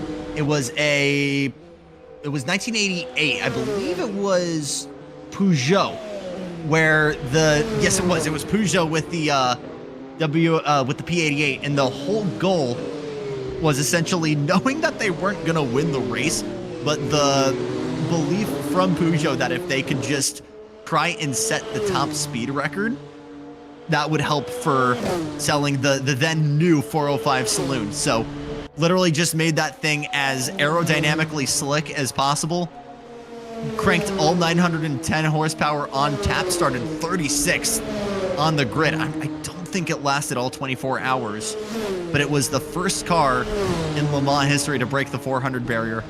Should go without saying, I believe the only one that has broken the barrier. That is absolutely and to this day the phenomenal. fastest one. That is super fast. 248 miles an hour, or 250 miles per hour, however which way you want to cut it. That is blazing quick. And of course, that was before the addition of the two chicanes in 1990 on the backside of the Mulsanne Straight. The track has evolved in a couple of ways over the past, over a century now. Big moment there for J-Rod going under the Dunlop Bridge. Again, just taking just a little bit too much of a bite there out of the sausage curbs. But this is a track that has evolved a good amount over the past century, but some things have very much remained the same. This is, I think, something that was not going to remain. It's something that could happen just for safety reasons. Although, as we found out just a couple of years later, that wouldn't be enough to keep GT1s from flipping here. Absolutely. As we saw just a little while ago at the start of this race, we saw a prototype flipping over at the start of the race, and Clay T making their way downtown, walking fast, faces bound. They are homebound, and they are past Hunter G out in front of the matching livery car. So for being an upstanding citizen, maybe not Hunter G side by side once again with Clay trying to take that position back. He does. and now the lines will switch heading into the second chicane. This is Michelin. Big time lock up there from Hunter G. That will throw him out of this battle. Super unfortunate for Hunter G. He was putting up a heck of a fight to try to gain that lap back from his opponent, but unfortunately that lockup was the nail in the coffin that he needed to seal the deal here. And now this might open the door for the car behind. That'll be J-Rod, who's been trying to work his way past. He is 1.8 seconds away from Clay T out in front right now. Very interesting how the tables have turned. J-Rod's on that recovery drive still after that big incident that he had. Not towards the, I guess it was towards the end of his stint anyways, but the time repairing the car is really what crushed him, and potentially carrying a higher fuel load than necessary to go through that stint. I have a feeling like J-Rod was trying to go long on that opening stint. Now it's down to 1 second, and he's got Hunter G right in his sights. Hunter G moves over, allows them to continue battling like the gentleman driver that he is, and the fight is on for certain between these two drivers. Take it away. He acted like kind of a cork to bottle these guys up and activate this battle, and now he'll watch as J-Rod will try the long way around to clear Clay. He actually does get it done going into the Porsche curves, and it actually looks like Hunter wants to go with him. Can't get it done though, as the dirty air is in full effect as we work through the Porsche curves. J-Rod's got some heat in that car because he's taken off immediately. The power of clear air has already given a second and change between these guys. Amazing drive out of J-Rod. Would not have expected him to clinch back into the top 10, but he is doing so with some ferocity beneath him. And looking back at Clay T and Heckman, Heckman's not giving up right now. Excuse me, Hunter G. Hunter G is not giving up right now on this occasion. 5 seconds back is going to be Heckman from Clay T. That's the car just crossing the line right now with that 322.5. And then Jonathan, Lee, Tim, the OGs, Eli, Hunter G, Freddie, and then Hazmat will round out the 20 drivers here tonight. This is the time for Clay to just lock in, try and focus on what is in front of you and not the massive two headlights in your rear view. Claw back and try to fight on J-Rod. Going to be a little bit further back than he would have wanted heading into Mulsanne, as J-Rod has that thing absolutely turned up. As for those of you curious in chat, yes, J-Rod did end up locking in. Another great run here for Hunter. As for the second lap in a row, these guys are going to go side by side down the Mulsanne straight. That will seal the deal. Clay T in front of Hunter G, not going too far into it, and that might be Hunter G losing out a ton of time. Yes, he has. He's about 2 seconds back on this occasion. I don't know what happened going into that first chicane, but a big lockup potentially, or a trip into the gravel pits, and now he is separated by around 5 or 6 car lengths between the two of them. So that will be fight off for Hunter G, and you can understand why he was trying to stick around for as long as possible. Just the sheer drafting help down Mulsanne could potentially have helped him tow his way to getting to Ellie and some other guys. He will have some company here in a little bit, though, as the OGs work into their second stop of the night. At 110, I don't think that they can make it to the end on this occasion. No. I will say, though, with now under 72 minutes to go, we are officially halfway home. 1.2 hours to go here at La Sarthe. I think pretty much everybody has a two-stopper ahead of them. I'm still saying maybe ADR has a little bit of conservation in their sleeves to make it a two-stopper, but you've got to ask if it's even worth it at that point with how much pace you could be sacrificing to make that a possibility. I mean, they're able to get back into second place on their strategy, running as long as possible. That first stint of theirs was 56 minutes long. So they might actually be pushing it to the very end here. If they can survive another 9 or so minutes, I have faith that they can make it to the end and do better than top 5. They're 38 seconds back from Jacob right now, about half a pit stop away. Perhaps they can be in the top 3, find themselves in a nice, comfortable podium position, but it doesn't look like ADR is actually conserving any fuel or energy at this point in time. It looks like they are in full push mode. Seems like we had a car stuck on the Dunlop chicane. I believe they managed to get going again. I believe that was the OGs coming out of the pit lane in 17th. There they are now, filtering in right behind J-Rod, who we have been watching. Something we should also mention with ADR and maybe why they were able to extend that strategy so much is big moment there for Team OG. Has a little bit of a beach day. Is that Hunter G going by, or is that another lapped car? I believe that's a car 1 lap up. Maybe it's Christopher in P6. Big bird walk there. What I'm trying to get at is ADR had a lot of help in drafting, was involved in a couple of battles, and it felt like no one was more tangled in other people's business in the opening stint than them. And what I feel like, obviously you get extra speed through the slipstream, but then with a car punching the hole in the air in front of you, you have the option to lift off a little bit. Let the guy in front of you do all the heavy lifting. And I think it was a little bit of that slipstream that also helped them really, really extend that range and maximize that opening stint. They're not getting any of that help here at this point in the race. No, they're not. And I just saw a server admin message come through reminding all the drivers that it is a minimum 3-stop race no matter what. So although ADR might be able to make it to the end, they will at least have to make a trip down pit road, take a splash and dash to roll out to make it to the end. That is coming from the server administrators of World of Racing headquarters. So that is a rule that must be applied to all the drivers on the grid, regardless of what their strategy is. There comes Lee, there comes Andrew, both of them into pit road on this occasion. 107 remaining on the clock. Lovell gonna lead for the first time tonight. Andrew had the opening shift, then Roman Lee took over following the first stint. And now Lowell gonna try and see what they can do at the sharp end of the field. As we are confirming in chat, yes, Freddie is locking in. They've gained 2 positions since you've asked him to do so. So there is a little bit of locking in going on there, I would say. Watching Christopher in P6 on the run to the Ford chicane, as we are still waiting for them to do their second pit. Here they come. All the drivers looks like saw Ellie that going in behind message and decided they're going to come down pit road sooner rather than later.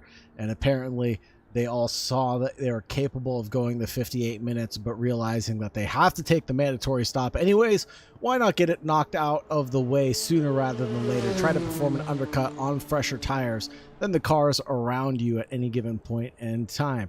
And unfortunately, that pit stop is right behind the broadcasting car, so hopefully that doesn't impede them too much or their vision as they get rolling out there. And it looks like a pretty good pit stop for Christopher. Pit lane transit time of 31.2 seconds. Very fast stuff there from Christopher. Only drops 2 positions. As a result, will filter in right behind Xavier, who had a little bit of a lockup going into turn number 2, but keeps the damage minimal. Further back, we've got J-Rod ending that battle with Renato and Clay T, and filtering in for their second stop of the night. Could potentially be a splash and dash. That seemed way too fast from Christopher for that to be just for that to be both fuel and tires. That being said, I don't know how Assetto Corsa is when it comes to those things. So could be full service. Not entirely sure. I believe that would be a full service, regardless of the length of pit. Normally the tires can be set to take a long time, or they can be set to take a short amount of time. I would believe that World of Racing has set the service to be a standard, and the pit stops taking a very short amount of time. So no real advantage gained then from necessarily double stinting tires or trying to go long on fuel. So regardless, Still great execution from Christopher, who only loses 2 positions then. But yeah. Agreed. Obviously not repairing the damage, though, as we can still see a couple of scuff marks through their headlights on that front wing of theirs. You can see it there, just barely a couple of scuff marks, a little crumple zone on that nose plate that was elevated for this year of running, just to get some more airflow to some components underneath the vehicle. And in similar suit, the Audi and the Porsche did the same thing the subsequent years to follow suit. There should be something said about what happens when you maybe run the car just a little bit too low, or maybe a little bit too dependent on floor-based downforce. You can look at how Mercedes has done in this. No, don't scream in Peugeot at me. Yes.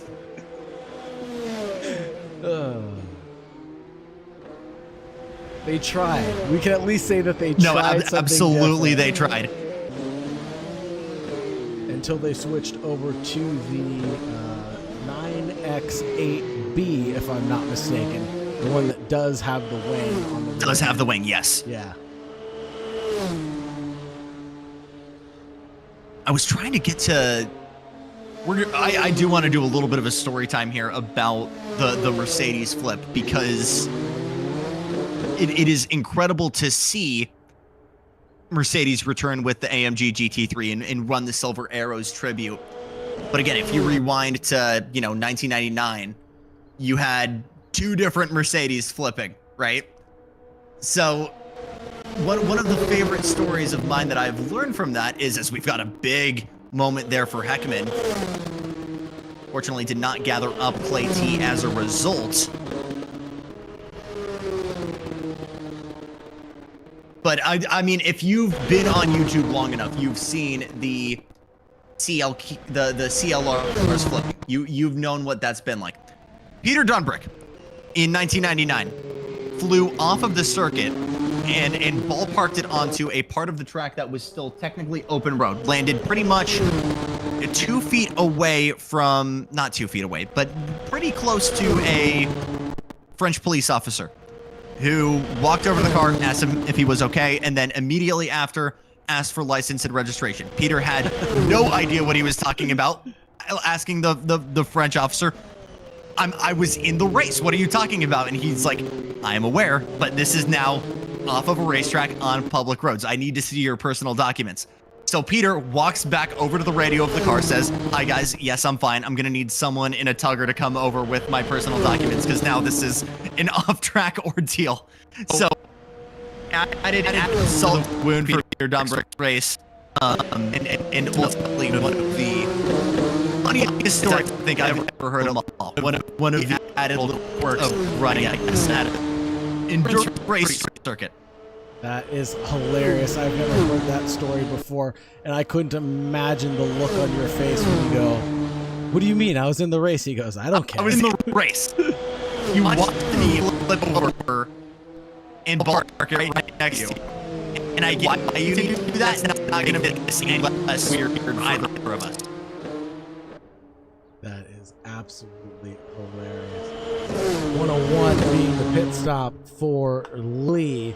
He's going to be able to make it to almost the end of the race. He needs about 16 minutes of fuel to make it to the end once all things are said and done. But right now we're checking out Renato and Christopher as Jacob inherits the lead of the race, with Lavelle taking his second pit stop of the night.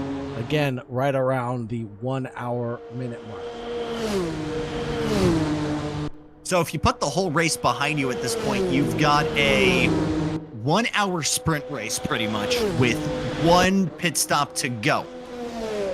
So that kind of changes the way we do these strategies, right? Because the way a lot of these guys have come out of the pits, you can run as long as 50 minutes. So do we see a 50-10 minute split on fuel? Do we go closer to 30-30? Seeing what ADR has been capable of, it is going to be incredibly interesting to see the kind of split strategies we do at this point in the race. Again, the reminder, we're seeing at the top of our screen there from server administrators. Everybody has to come to the box at least 3 times, even if it is just a splash and dash. And I think that's really going to be where you're in it to win it. That splash and dash at the end. How many drivers are comfortable going down the Mulsanne straight and adjusting their pit to only take the right amount of fuel to get to the end? Are they going to be double stinting their tires for that last session? I'm not so sure.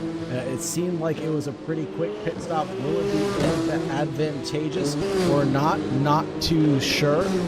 We'll have to keep an eye on that. Take a look at the pit stops. We're seeing some inaccuracies here, so I apologize for those inaccuracies. This is an Assetto Corsa driven thing, not due to the spectator software that we're using. Not what our punching in, yes. Yeah, we're not punching in these numbers. This is just what AC is detecting, unfortunately. 3 pit stops, 7 pit stops, 8 pit stops, 4 pit stops. We know that's not right. We'll go through the pit stop cycle here in just a few moments' time. I'll read them off to you. We have Lee taking 2 pit stops, Andrew taking 2, Lavelle taking 2, Lee on 1, J-Rod on 1, no, J-Rod on 2, excuse me, as we have a side-by-side between Renato and Ali coming down the Mulsanne straight, heading in towards the first chicane. They're so close to each other, they might touch on the way coming in. No, they do not. Amazing driving out of Ali into the top 7. He goes. Renato, worse for wear right now, has to duck into the slipstream. I think it's all about biding your time. Even if you have the momentum, maybe just lifting off a little bit and waiting until the very end, right before the braking zone, to get in front. Because again, if you pull it too soon, Junior, you're giving that guy behind you an opportunity to just tuck back into the draft behind you, even if it's just a little bit of side draft like we saw there, door to door, and get an opportunity to swing back. But people to have done 2 stops thus far have been, as we mentioned, Roman Lee, Andrew, Lavelle, J-Rod, Christopher, and then Eli, the OGs, and Lee. So still a couple here before taking stop number 2. Again, with guys who have ran this long at this point, it's going to be really, really interesting to see how we see this kind of split in time, how we're going to share that. Yeah, how are the drivers going to end up chopping up this last pit stop, as there's a 3-way squabble for the best of the rest in the top 10 between Clay T, Xavier, and Heckman, who's back in the mix right now. Heckman trailing the trio right now, but working their way forward. And as daylight breaks, Xavier goes for a move up the inside line, leading down into Indianapolis. Will he be able to hold on? Dodging, dipping, diving every which way, trying to find a way through as Heckman can't find it. Xavier backs out of it, allows Clay T through, and there's a T-bone collision at Indy, and there is a car pointed in the wrong direction, and Xavier has sustained a ton of damage.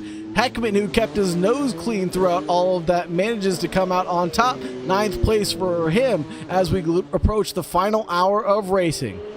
Smart stuff from Heckman there to just back out of it, going into Indy and kind of letting the squabble sort itself out.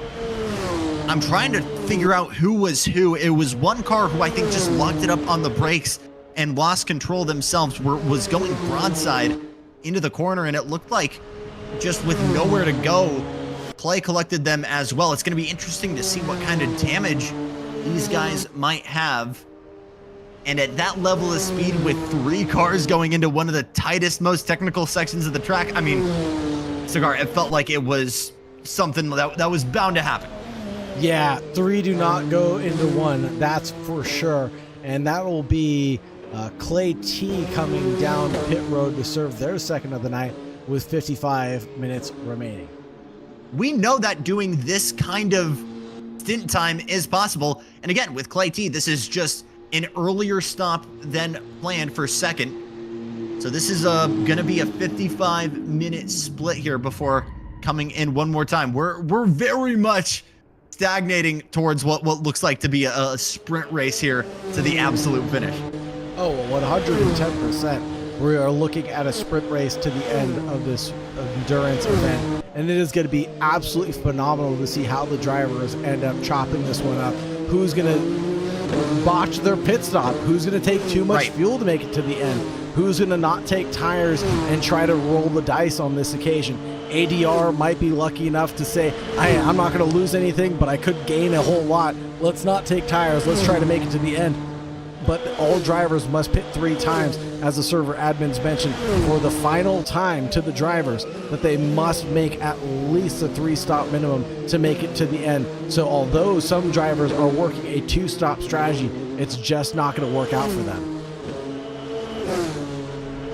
So Lee was a very, very big winner after that first cycle of pit stops, as that helped him get to the front and actually gain that gap. Jacob finally coming in now from the lead. Will hand that back to Roman.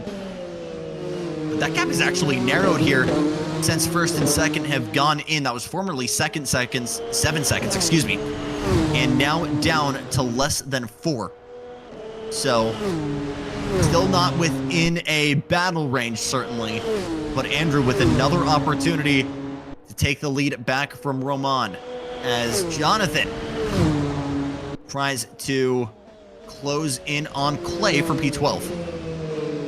Trying as he might, the king of the seas, trying to claim to be the king of Le Mans tonight, clinches way back into a top 10. He saw how hectic things got in front, and no, I'm not just talking about Heckman, but he could find his way into the top 10 as soon as he gets past Clay T, because Clay should find his way in the top 10 pending all pit cycles. I believe he did a phenomenal job in that opening stint as well, keeping his nose on the straight and narrow, keeping it very clean, as well as we get through the Mulsanne corner and on our way down to Indianapolis. A little bit further up ahead, Christopher fending off Ali for P6, and everybody spread out significantly after that. Watch the gap between Lee and Andrew as there's trouble up ahead. Christopher goes around, does a great job keeping his foot in the gas to just stay clear of the racing line and not gathering anybody else in the process. So that will give Renato a position, as well as Christopher, after that little bobble, will go from 6th to P8. Super unfortunate for Christopher. He was doing so well to defend from a contender like Ali for as long as possible. Perhaps that front splitter damage has finally caught up with him as he loses out a little bit. Heckman in 10th place now, coming down pit road. It should be the second pit stop for them. Let's check back in with Jonathan and Clay T as the gap has approached a half a second. On the run out of the Porsche curves, one of the closest battles we have on track right now. This could very quickly become a battle for the top 10, the way Heckman, J-Rod, and others filter out. Too narrow through the Ford chicane to really make that a place you could overtake. On the run up to Dunlop, it's absolutely possible. Good recovery there from Jonathan. Stuck the tail out just a little bit there coming out of the final corner, but gathered it back up.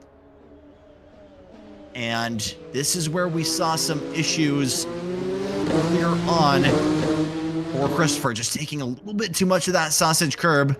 Again, these are not GT cars. The sausage curbing absolutely will punish you. You cannot monster truck those and deal with the mechanical penalties the way you might be able to in a higher, more longer traveling suspension car. So running at the absolute limit here, both of these two gentlemen are, as they work through Mulsanne. Once again, Jonathan just a little bit out of drafting range, I'd reckon, but that gap is starting to narrow. Cheers for Freddie in the chat, even threatening him with kisses and Wingstop potentially if he gets this win. Well, I'm not Freddie, but if I win this race, can I get a kiss too, or at least some Wingstop, for crying out loud? I'm a hungry man as well. Look, man, me and Mike were complaining at the MX5 Cup that the Pasadena guys were getting pizza before the final round, and we were treated to literally nothing. So we will gladly take in our tip jar Wingstop from chat if at all possible. So we appreciate all 20-something of you in chat for sticking around, as we still have 50 minutes of action-packed racing ahead of us here at Le Mans. Everybody still with one stop to go. Some guys still needing 2. Renato, Xavier, Clay T. Actually, no, Clay T just went in. But still, Tim, Hunter G, Christopher, Renato. The middle here, Lee, still to pit as well. And this is gonna be a pair of 20-minute stints depending on the way these guys lay it down. It's gonna be very, very weird to see how these guys deal with this. 100%, and this is what I love about endurance racing, is that the final couple of minutes will really dictate how the whole thing goes for you, coming down to the wire as the OGs get past Hunter G, seemingly having a bit of a moment on the racetrack because the gap has opened up to 25 seconds immediately. Hazmat, red flag for them on the racetrack as they are pulled over just in front of these drivers, or just behind these drivers at this point in time. 7/10 is the gap separating Jonathan and Clay T. The battle we're on board with right now as we approach 49 minutes remaining, 49 minutes remaining, excuse me.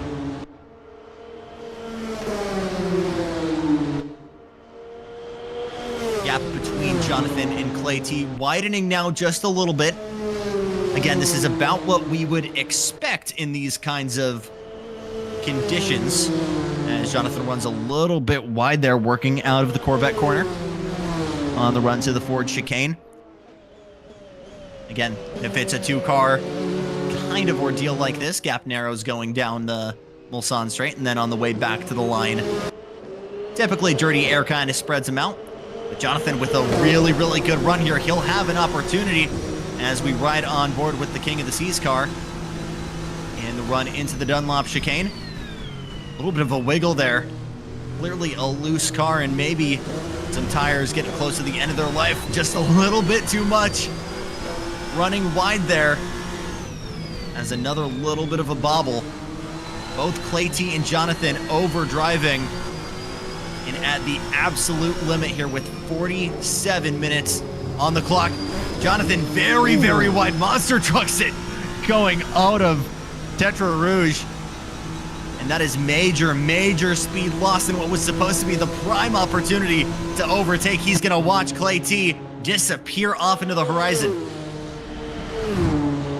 Amazing opportunity, but you could tell that both drivers were over their skill limit there, trying to push as hard as possible, and maybe not even their skill limit, but beyond what the cars were capable of performing at this length of stint in the game now, because the cars just were not complying with the turning that was being asked of it. And you could see that Jonathan was just running a little bit wider, a little bit wider, a little bit wider coming through that complex, and all of a sudden he was just off the racetrack and clattered with the sausage curbs, which sent him airborne with more time to be served wine on that flight. That's for sure.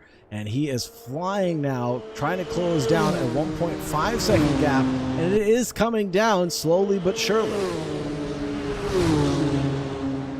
Still not quite in overtaking distance or where the draft can help you. So executing where else in all of the other places you can, maximizing your braking points, hitting your apexes and exits to a T. Clay T might be safe right now, but in just a couple corners time, he might be feeling the pressure once again from Jonathan. That gap up at the front of the field, by the way, widening once again as Roman Lee in clean air gets that gap to 5.5 seconds to Andrew. A little bit of lap traffic in front of him. That actually will be helping him at this point, but a flash of the headlights says, I am okay. I do not need any draft help. Please let me go by, good sir. Definitely one way of communicating the needs of one driver to the other. And he is trying to find his way by. Big lockup from Andrew from behind as he comes through. Ooh, Jacob does the same. Yeah, into the same corner, into the Mulsanne corner. It was just a little bit strange to see Andrew off of his normal footing to try to be able to make it to the end of this race. Normally, he's the one commanding the pace of all of these World of Racing events, but now he is on the back foot from pretty much lap 1 onward when Lee was able to get by and not do it again. Oh, one car in the wall that? further back. I think that was Lee. That's Lee. major damage to the front of the 5. You can see the scuffs on the front of that Toyota. As I'm trying to figure out what happened, I don't think that looked like a single car incident. That doesn't seem like a place you would end up unless you got hit by somebody else. And all of a sudden, Lee's final stop might have to come a lot quicker than he initially planned. He just came in 10-15 minutes ago. But again, Cigar, we know that this is definitely, if you have to, you can run it all the way to the end here on 45 minutes of fuel. 100%. So it's not the end of the world to decide to come in now. As long as you've got your third stop under your belt, I would just pit now, run it to the very end, and pray that you have enough fuel on board to make it to the checkered flag, plus one additional lap at the very least. Hopefully these drivers have got their fuel calculators running, but look at that lap time. Another 3:17 out of Andrew. He's doing phenomenally well right now and closing down the gap. It is 3.3. We're going to keep an eye on that for the battle, for the lead of the race, but we're going to switch over to this one between Jonathan and Clay T as they have slinkied or accordioned back together again. So in just a couple of laps here, in about a lap and a half, Andrew has gone from a 5-second gap to 3.5 on the leader. How much longer can both of these drivers maintain this pace? When are the tires going to start begging for mercy? And when are these guys going to come in for the final stop? Script flips as well here in the battle for P12 as Jonathan continues to chip away at Clay T and try and take that position back.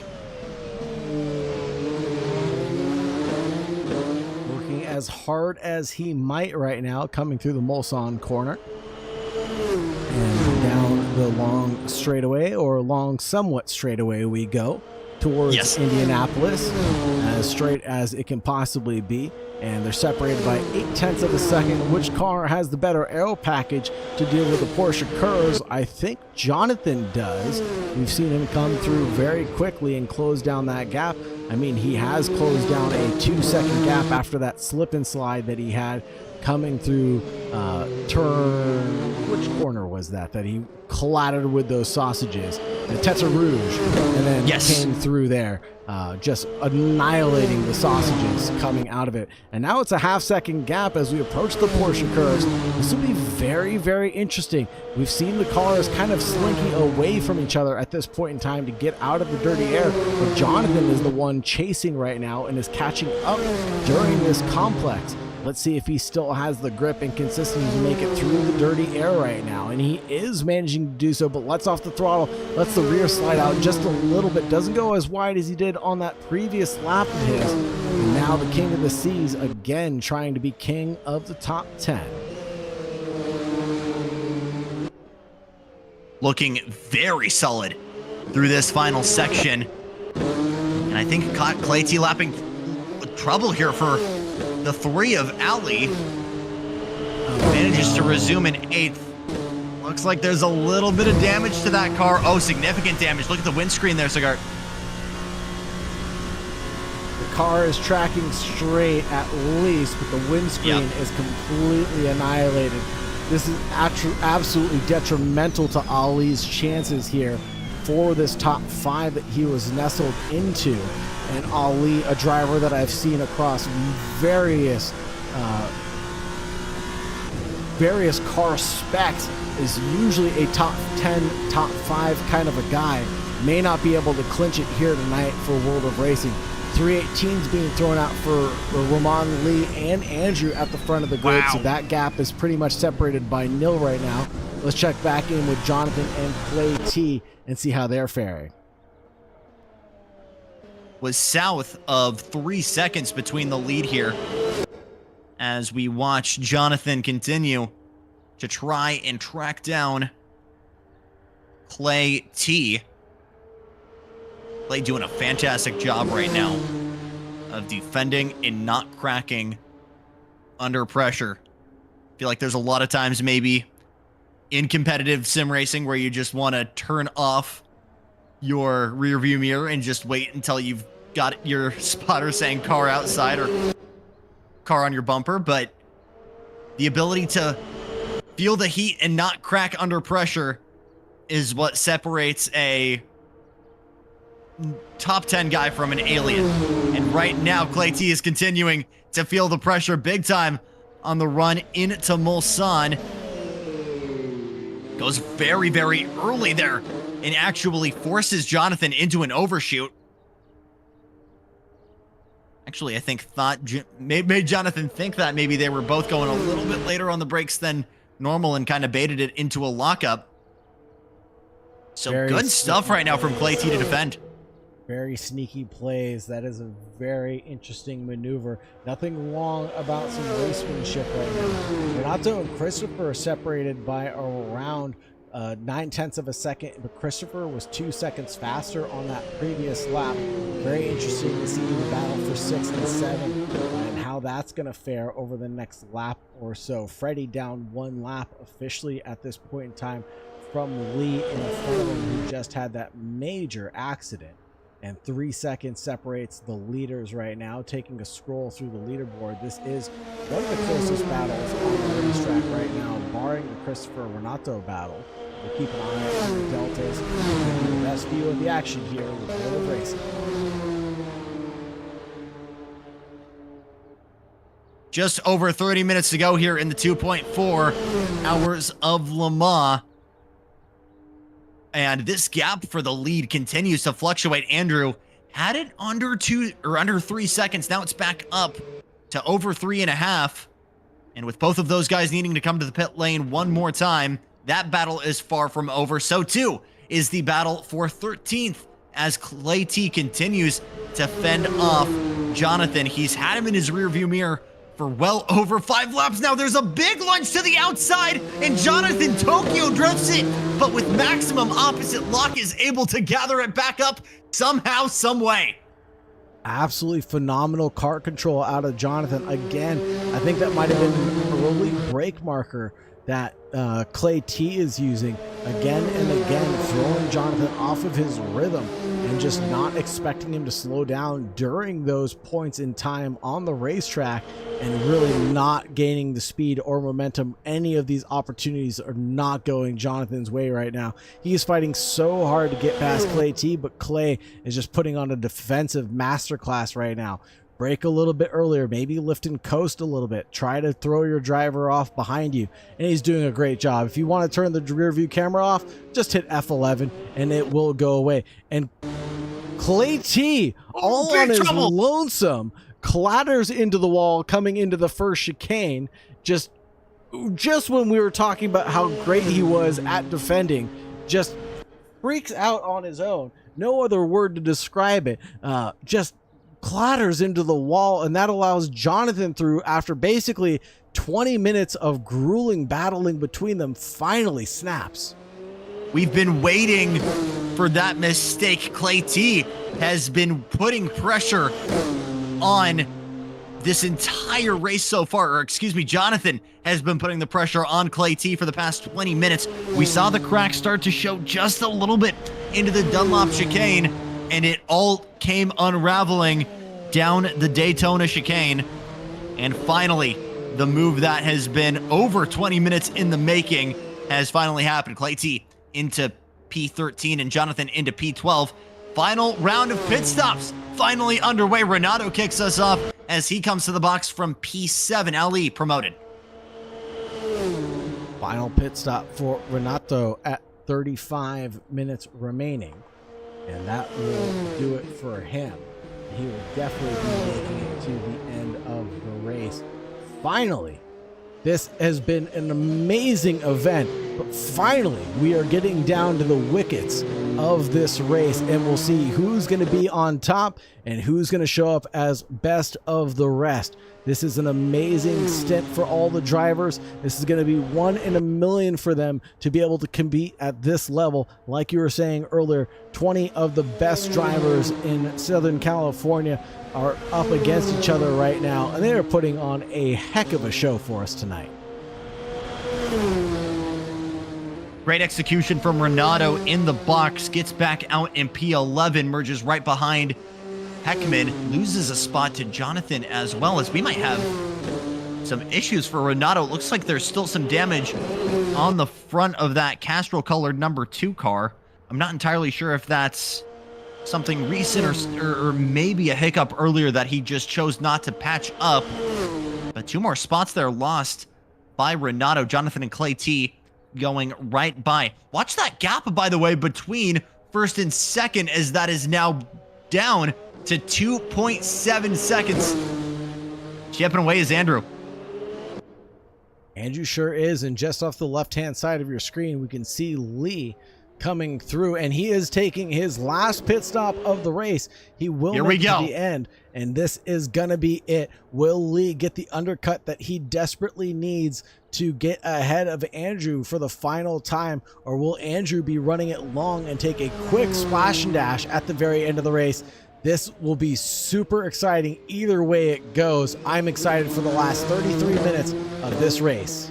More importantly, where is Roman going to merge out as a result? Will he have traffic around him, and will that help or hurt him? How is Andrew going to fare in clean air? There is one car coming by. It looks like it's Lowell or ADR. He'll filter back out in third. It's lap traffic. Not entirely sure who, but it will be drafting help down Mulsanne, but dirty air on the way back from Mulsanne if he's unable to clear him. So he's going to need an outlap of the gods here to stay in conversation for the win. And Andrew, with clean air for the first time in a while, is going to need to maximize every single moment of it.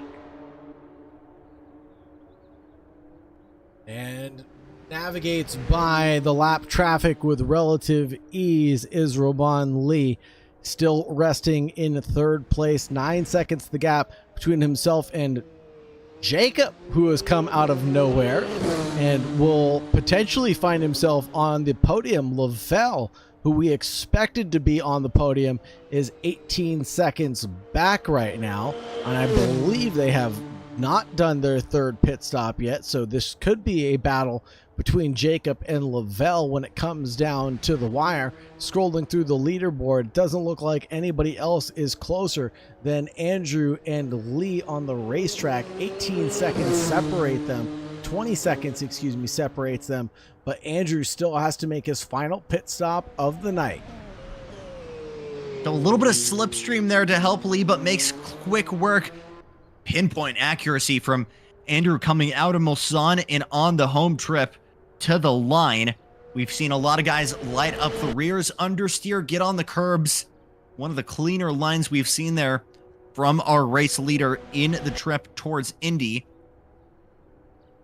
And a guy who's just kept the car clean all night long. There should be something said about the advantages to starting towards the front on an endurance race, not having to deal with the mid-pack furball, shall we say.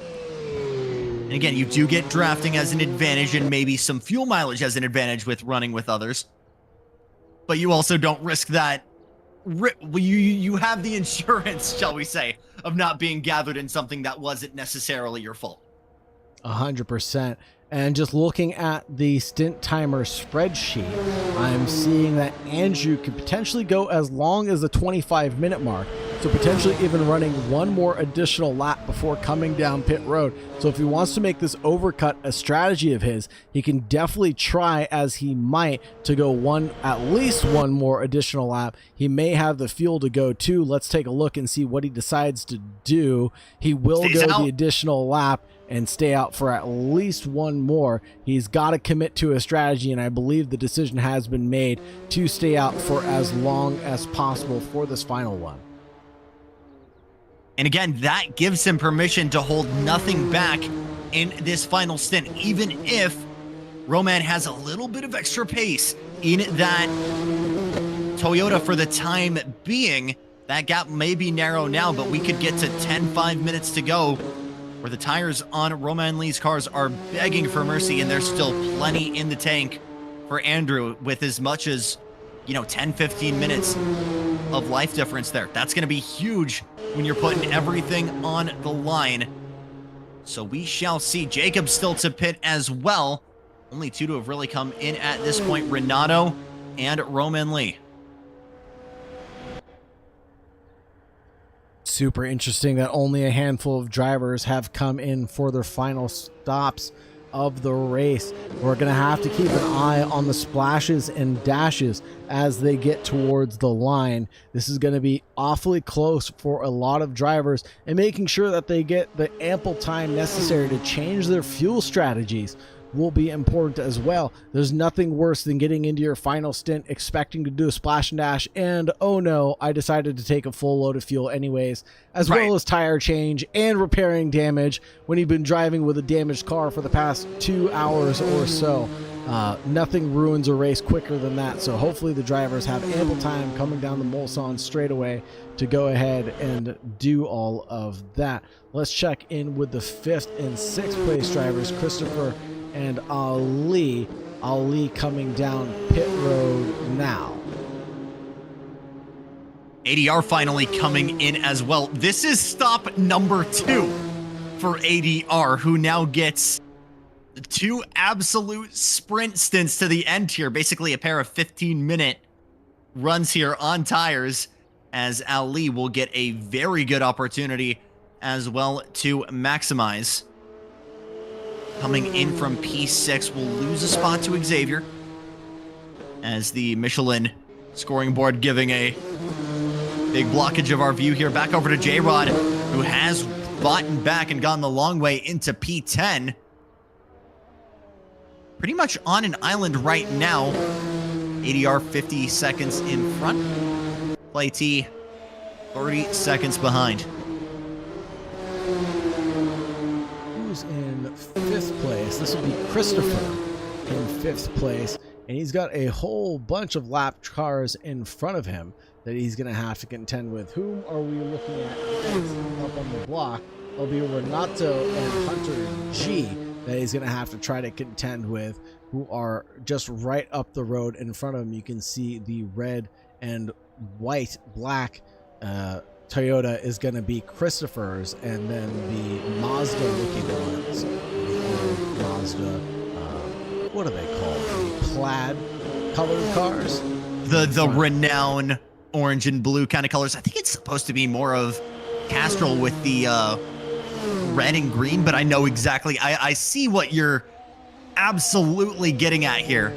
Yeah, right? Just I believe a that's little supposed to be a hat tip to the Castrol colors. No, you're right. That is a more Castrol red, white, and green. Andrew coming down pit road. Here we go. Did that bonus lap. Let's see where Lee is out on the racetrack. He has just crossed the checkered line right now, and there is Andrew just nip and tuck behind, but I think the gap is too big to come back from now with 26 minutes remaining. But again, that's about, let's see, 10 minutes of tire life difference there. So once we get to, the final 5-10 minutes, those are going to be 2 very, very different race cars on pace. So it's going to be interesting to see how that compares, and if Andrew can claw back into contention. Was just under 3 seconds when he came into the pits. Boulders kind of rolled a little bit back down the hill now for Andrew. It's 4.5 seconds, but still plenty of time to claw back. Big Fred support in chat. Once again, Fred is running in 16th right now, 1 lap down. There he is in the blue number 6 machine, heading down Mulsanne. Love to see the support in chat. Love to see the support. It's not been an entirely lonely race with Fred. He's had lap cars to play with, but again, was involved in that opening incident at the start of the race, and has been dealt a rough hand. Trouble for ADR in 14th, and in what was supposed to be the hyper-aggressive strategy, this is the exact opposite of what the 4 crew wanted, but gets it fired and gets it going once again. ADR, what has happened to you? Oh, how the mighty have fallen. Down into 14th place. We had such high hopes for you to clinch the top 10 with 25 minutes remaining. It might be a little out of reach right now, especially with 1 more pit stop remaining for that team. That would be right. Yes. Good stuff from Ali as well, who stays in top 5 contention right now. Especially with after Xavier that big up the clatter road. that he had into the wall. Right. ADR also had a pretty big smack during the night stint. We didn't really mention that, but had a pretty big brush. I'm not sure if there was suspension damage or not, but they did a very good job of managing it regardless. So Ali in P7, Xavier in 6, Christopher in 5th. Lovell still in podium contention here with Andrew and Roman Lee in 3rd and 2nd. And Jacob, your leader. Still needing to serve their final pits. Lovell, Jacob, J-Rod, Christopher, Xavier, Jonathan, Hunter G, Clay T, Heckman, Tim, Eli, the OGs, Lee's, Freddie, and ADR. All of these guys need to do it with just under 20, roll exactly 24 minutes on the clock. We're starting to get to the point here where I don't know. We're starting to get diminishing returns here on running a sprint. Yeah, really. It's hard pressed for me to say that the driver should stay out at this point in time. With 23 minutes left on the clock, the apps have got to be telling them, hey, by the way, your optimum strategy is X. If you're running pro tires, Right. if you're running any tire app, really, it should be telling you that your optimal lap window is going to be 4 to 6 laps on a stint of tires. Once you see that, you know you can do the math in your head when you're going down the Mulsanne straightaway and go, oh yeah, 24 minutes remaining. I've only got 5 or 6 laps remaining. Let me come in now rather than keep on running on these red tires that are not giving me the optimum grip. Another bit of a lockup there from Xavier going into Mulsanne corner. Has kept it at speed as he tries to fend off. That is not Ali right behind him in 7th. That is a lapped car. Big gap at the front of the field, by the way, as that is still our Lee with about almost 5 seconds here between him and Andrew. Jacob still to pit. Lovell still to pit.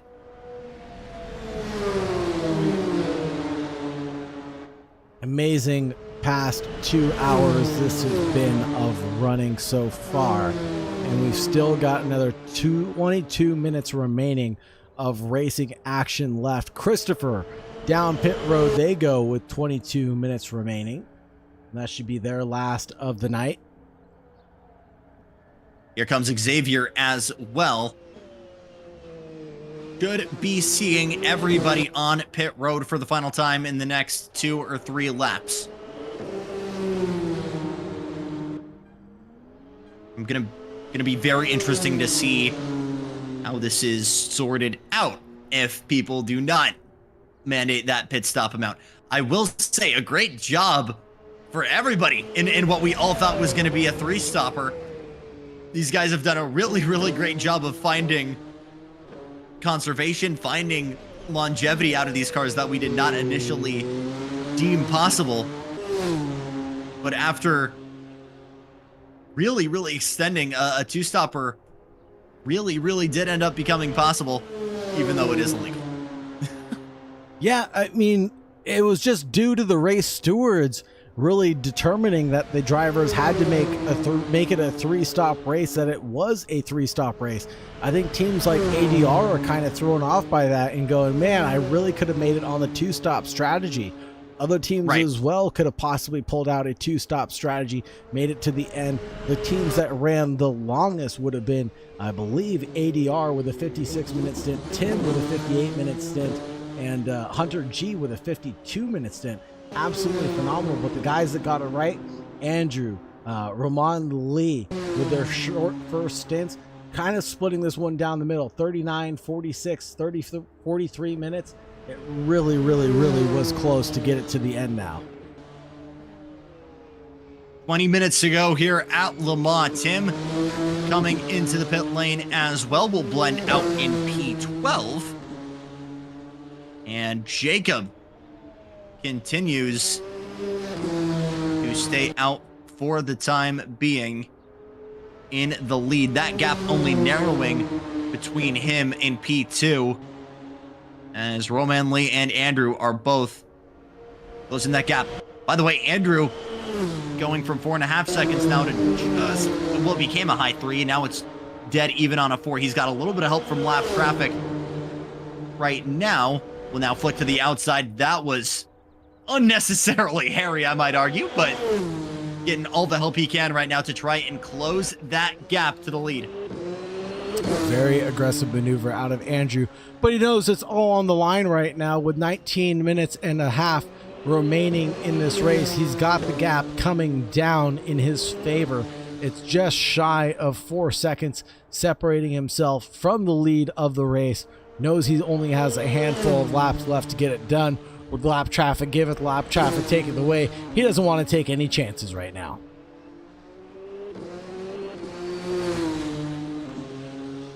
So this is the part of the race that you grind for. Good, putting yourself in contention for a podium, for a win, for a top 10.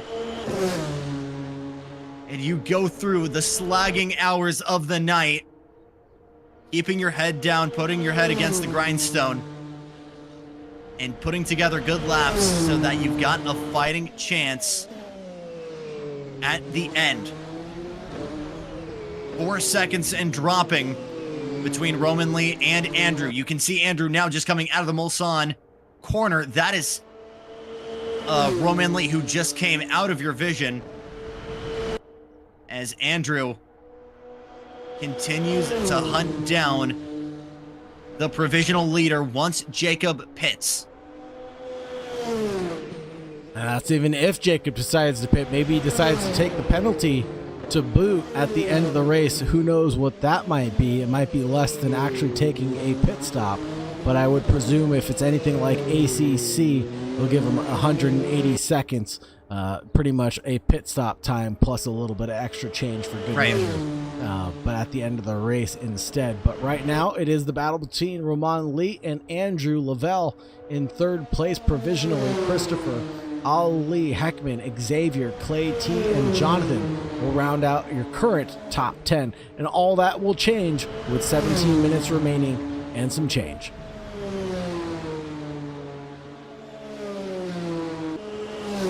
In the run to the Fort Chicane comes Andrew. And as we look at the leaderboard, this is pretty much one of the closest battles on track. The field really has finally spread out here with 17 and a half minutes to go. Andrew with another lightning quick lap, a low 17 there. Still throwing out personal bests. Absolutely insane. And this is where we see the differential in tire life really come to life here, as Andrew slowly but surely chipping away at that gap. What was just 2 laps ago, 4.5 seconds has become 3.1. No drafting help down the Mulsanne straight. Sparks flying coming out of Tetre Rouge, and Andrew at the absolute limit right now, trying to close that gap. It's starting to turn into, Cigar, not a matter of if, but definitely a matter of when for our two provisional leaders kind of coming together at this point. Couldn't have said it better myself. It's not a matter of if, but when. And it better happen within the next 16 or so minutes, as it looks like Lee is going to catch up with lap traffic sooner rather than later. The 10th place car of Jonathan to be the next up the road. Then the 20th place car of the OGs will be next, but they're a little ways up the road from where Roman Lee is at right now. But they will be caught sooner rather than later, that's for certain. Trying to keep an eye on the track map as well to see if there's any other hectic battles. Not that I'm aware of at this point in time. Eli and Hunter G inverting positions, as it were. The battle for 17th and 18th place, as Eli makes a grave mistake and is 17 seconds down from Hunter G. Could also mention Sun is back out on track, as we see Andrew just run a little bit wide there for the first time in this kind of long-range battle. We see the pace work back towards Roman Lee's way. Do not count out the fact that the Sun is back out on track. And with that, ambient temp has gone up, track temp has gone up. That's taken away grip from the track a little bit, but that's asking the tires to do a little bit more in terms of management. We can't run the same liquid cool lap times that we were in the middle of the night when the tires were kind of in that ultra optimum window. So again, just a little bit of extra oversight. Well, not oversight. I'm trying to find the right words here. A little bit extra that the tires have to deal with, and a little bit more for these tires to deal with, especially going through the Porsche curves here. Highest speed section of the track where you're actually turning. Asking the absolute limit from these cars. Roman Lee still in front right now. And pace once again shifting his way, going from 3 seconds up to 3.5 now with 14 minutes on the clock. So with them running 3:17s right now, 3:18 to I was trying to do this math in my head. Help me out here. 3:6.9.12. Let's say So we've about got 4 laps. 4 laps remaining. We'll get a bonus lap out of this, if I'm not mistaken. We should. Hypothetically. It's going to be close getting down to the wire. It'll all depend on when the leader crosses the line, obviously. It'll be close as can be. But with 45 seconds on the clock, pretty much when they cross the line, it'll be awfully interesting. Lee coming in for their last pit stop of the race, and that'll be served, done, and dusted for them, and then back out onto the racing circuit. In 11th place right now. Let's see where they come out. They should come out well in front of Renato, who is coming through the Porsche curves as we speak. So yes, Lee doing a good job of trying to clinch the best of the rest in the 11th place position. Andrew closing down the gap. 2.8 seconds separates himself from Roman Lee right now. And it was just about 3.5 seconds on the previous occasion. So it's definitely coming down slowly but surely. And I think Andrew might have enough fuel in the tank and the tires to take it to Roman Lee getting to the end of the race. Andrew would be hard pressed to not throw his name into the ring, throw his heavyweight belt at Roman Lee after what happened on the opening stint, getting passed by Roman Lee coming into the second chicane. Andrew is out for blood right now, that's for sure. 3 seconds the gap separating the two leaders. 2.7 here between Xavier and Heckman. And Heckman has done a heck of a job, no pun intended, for his 7th place security right now. Presumably not having to take a final pit stop to make it to the end. Xavier as well, resting in 8th place at this point in time in the race and not coming down pit road on this occasion. So assuming that Xavier has performed all of their mandatory pit stops as well. Ekman, I believe, could be in order for our biggest mover award of the night, rolling off P14. That is 7 positions gained for the night. Same too with Lee, pulled off P18, currently in 11th. So a couple of very impressive drives to the front of the field here. Could argue the same for Clay and Jacob, gaining a handful as well here. 4 positions as well for Freddie. A lot of big drives here to the front. Absolutely phenomenal. Hazmat's gained 2, but big losses right now between J-Rod, ADR, and Renato. Just not having the race go the way that they expected. Ali losing out only 2 positions after his big collision. I would say that's a pretty good event for himself, because that was a massive collision that definitely sustained suspension damage throughout the middle of the racetrack, and making it all the way back home to get that car repaired was no easy feat for Ali. All 20 cars on track right now scheduled to make it home in one piece. Only 1 car with terminal damage, that being the number 2 car of Chris. Not entirely sure the reasoning behind that. Would love any tidbits that you got on that, chat, as we have a couple more pit stops here with 10 minutes on the clock. Tim from 15th and Lovell punching in checking off the grocery list there for the final stop of the day. That should actually have them ahead of Christopher, still in fourth, I believe. Lavelle Christopher is just now, yep. in pits, and Christopher coming through Indianapolis now. So yeah, well done and dusted for Lavelle. But now this is interesting between Jacob and Lavelle. The battle for the last podium position, 47 seconds separates Lavelle from Andrew. Let's call it just shy of a minute, 55 seconds will separate Jacob from Lavelle. I don't think that's enough. Jacob might have P3 in the bag when we get down to the checkered flag. Lap traffic for Jacob gets back in line. You can see this plethora of lapped cars going through behind him, as Roman, Lee, and Andrew also needing to deal with that as well. And you've got to ask yourself, at this point in the race, is this something that Jacob is going to deal with, or are we going to see that penalty tacked on at the end? Pretty hard to make an argument to come and pit from the lead here with 8 minutes on the clock.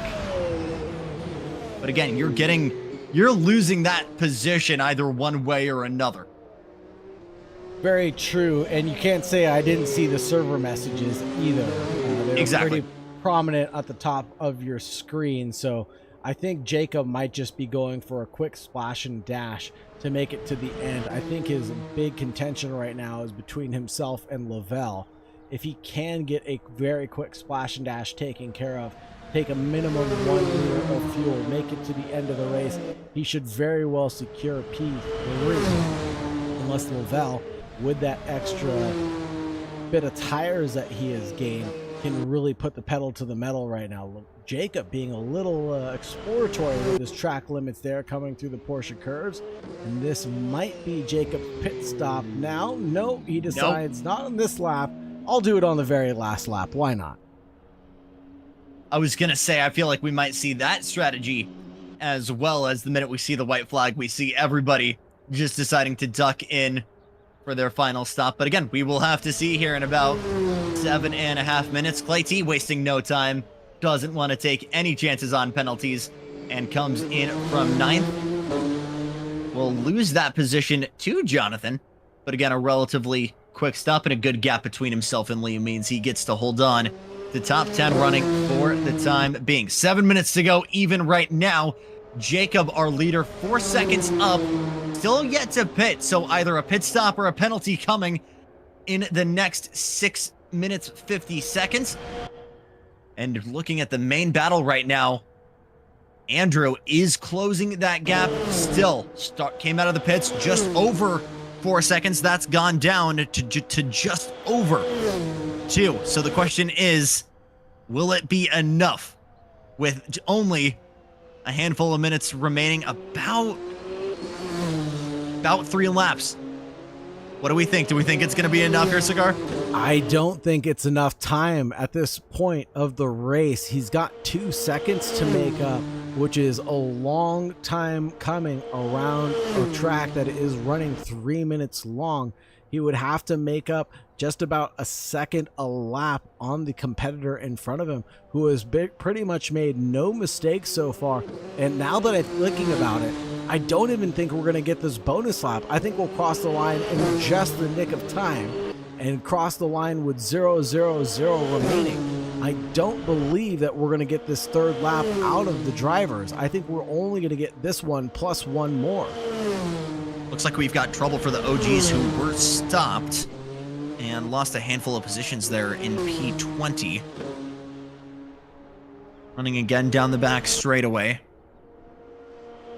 Some guesses in chat that Jacob is fuel saving. That is true. But again, they need to come in one final time as per the rules. Even if you can make it, you still got to come in one final time here. So with 5 minutes remaining on the clock, I also think we got to ask ourselves what Roman Lee's tires are looking like. right about now? Has there been any conservation of those shoes, or are those about to fall off a cliff? You can see both second and third there in the trail of Jacob. Lap traffic not necessarily a factor at this point. Not sure about the boots falling off. They're tied pretty tight to the vehicle, but they're definitely got some scuff marks on them, that's for sure. They've seen their wear of time come to a bitter end. He's been on those tires since about 34 minutes remaining in the race, so just about 30 minutes of running so far, Romain Lee's tires, versus the 27 minutes of Andrew's tires. And so it's pretty close, and the gap is even closer. I threw out that time a little too soon. It's down to under a second for the battle of the lead, and Andrew almost throws out at 3:16 with a low 3:17. It's the lightest some of these cars have been all night as they are running down to their lowest levels of fuel. And we're seeing a lot of the training weights starting to come off. They've been running for over 2 hours, but the cars truly do evolve and come to life at this point in the race. You have been saving something in the tank for this moment. 2 laps to go here at La Sarthe. Jacob, a pit stop or a penalty on the way. So it is an all-out battle right now between Romain Lee and Andrew.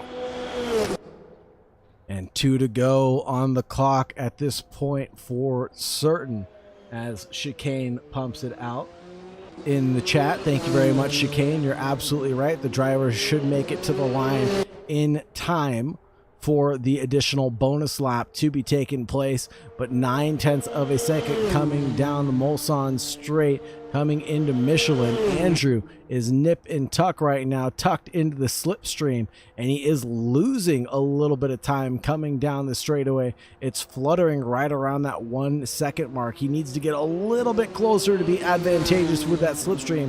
Otherwise, he's just going to be stuck in dirty air. And we've seen battles here between Lati and Jonathan be bumper to bumper for well over 20 minutes. For Andrew to take this, it's going to take some bravery. It's going to take a lot of ambition. And honestly, just a smidge of luck here to get it done. This gap has widened significantly. It was less than a second going into the Mulsanne straight. And now actually, Romain has been able to actually take off significantly.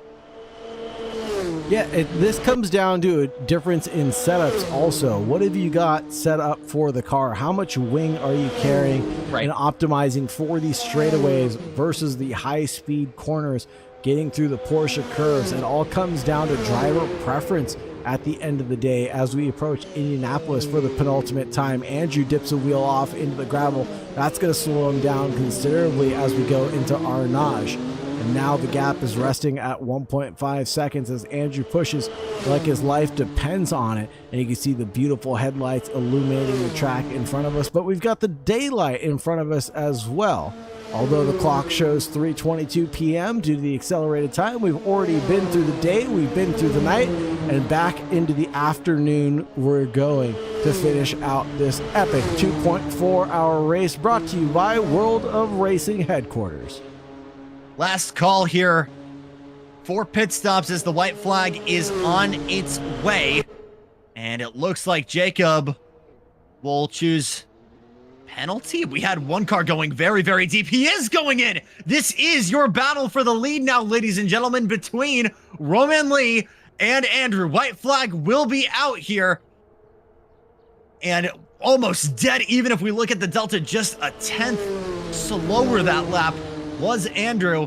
So with a second nearly on the point between first and second, Andrew's going to have one more lap to try and take this thing from Romain Lee.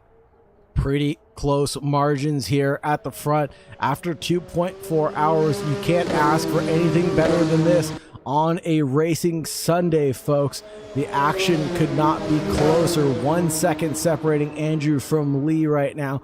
Can he close down the gap coming down the Mulsanne straight? I don't think his car is set up or optimized to do so, but Andrew, if anybody, can prove me wrong here and now. It is 9/10 of a second. We've got a half-second gap between Heckman and Xavier on the final lap. Battle for 7th and 8th place is going to rage on, but I want to keep an eye on this one so badly right now as Andrew has exploratory track limits there coming out of the first chicane. So many good storylines outside of these two. You look at the amazing comeback drive from Heckman, gaining 7 positions over this trip around the clock. You look at the failed science experiment, but the bravery from ADR. You watch this incredible battle from Xavier and Heckman, as there could be one more or one less in order now. It's Xavier looking to the outside going into Indianapolis, a deep lunge on the brakes and a lockup from Heckman. It's a major switchback now as they head back in a fantastic move for Xavier to make it 6 positions gain now and P7 for the number 3 car. Good stuff. Really great driving from these guys, keeping it as close as they possibly can on the final lap. No tears for fears to end this race. That's for certain. These guys are leaving it all out on the racetrack tonight. No holds bar racing. This is absolutely what you pay to see, folks. Chicane points out last year, the hunt for redemption in Pasadena after he failed to take victory at the Enduro last year. It might get away from him one more time. He takes another big trip in the gravel there, as it looks like it's going to take some big moves here from Romain Lee. Trouble for Renato, who appears to be stopped on track in 13th. He's parked it on the apron. I don't know if he's out of fuel or if there's some major issue there. Heckman now finally goes into the pits as the white flag flies, and a lot of interesting moves here at the very end of this race. It doesn't matter because Romain Lee, coming into the Ford chicane for the final time, has had everything thrown at him, whether it's been interesting strategy calls, guys right on his bumper, a slow crawl back from a lightning fast driver in the form of Andrew. It doesn't matter. He's held off everything in his way over the past 2.4 hours. Checkered flag is out, and after this chicane, Andrew's right on the bumper. It might not be over. It'll be a move at the line. There's still not enough ponies for Andrew to get there, and Romain Lee will take the World of Racing 2.4 hours of Le Mans. What an amazing finish there. Andrew glued to the rear bumper of Lee, getting to the line. It couldn't have been any closer of margins, separated by just a 10.5. Jacob will cross the line in 3rd place. Lavelle with just getting overcut there by Jacob with that very sneaky splash and dash with the white flag waving, will just be shy of the podium spot, taking home 4th place. 32 seconds adrift from Jacob. Ali will clinch that top 5 that I commended him for always performing at that level. He will claim a top 5 just about a minute and a half later when he crosses the line. He's still 20 seconds ahead of Christopher. Xavier 3.3 seconds back, then Heckman, Jonathan, Clay T, Lee, ADR, J-Rod, Renato, who's still beached on the racetrack, must be out of fuel or something strange has happened to that car. Tim crosses the line. I think he's ran out of fuel. Flag. I think Renato, unfortunately, has ran out of fuel. I don't know if anyone in chat can hear me. If Renato is out of fuel, I need someone to go out there and try Lightning McQueening it. Get Doc, get Cal Weathers back to the line. Do what you got to do. I don't know. We've got Hunter G, Eli, a couple guys still out. I don't know if we're live in Pasadena or Tustin. I want to see some camaraderie going on here. I don't think we're going to see it from Ali as they're holding off Christopher and Xavier right now. But I want to see everybody getting across the line. Another great drive from Ali, one of the more textbook strategies that we've seen tonight, as we are getting confirmation that they are indeed out of gasoline. So we will see if we can get any assistance in getting him to the line. Great drive from Ali, Christopher, and Xavier. It'll be 5th, 6th, and 7th for them. Christopher is still running, coming through the Porsche curves now into the Ford chicane for the final time. Xavier 1.7. What is going on here? Christopher having to beeline it through the chicane. I think he's run out of fuel. And oh my goodness! Oh my goodness! He has to lip it to the line. Xavier takes home P6. Christopher lips it home in 7th place, right in front of Heckman. And that will be another pit stop there for Heckman now, as they are furious with the way their race has gone, and they clatter into pit road as they just park their car a few times and feel how that hectic feedback really goes. I believe we have Heckman trying to do some assistance here for Renato. I could be wrong unless he's trying to go the long way around to do this. I hope and pray everyone doesn't have to do this. If not, I will stay live until we watch Renato get to the... Can we get a Renato cam really Renato's quickly? Gone back to pit lane. Oh, Renato's in. Dang it. Never mind. Man, that would have been cool. All right, whatever.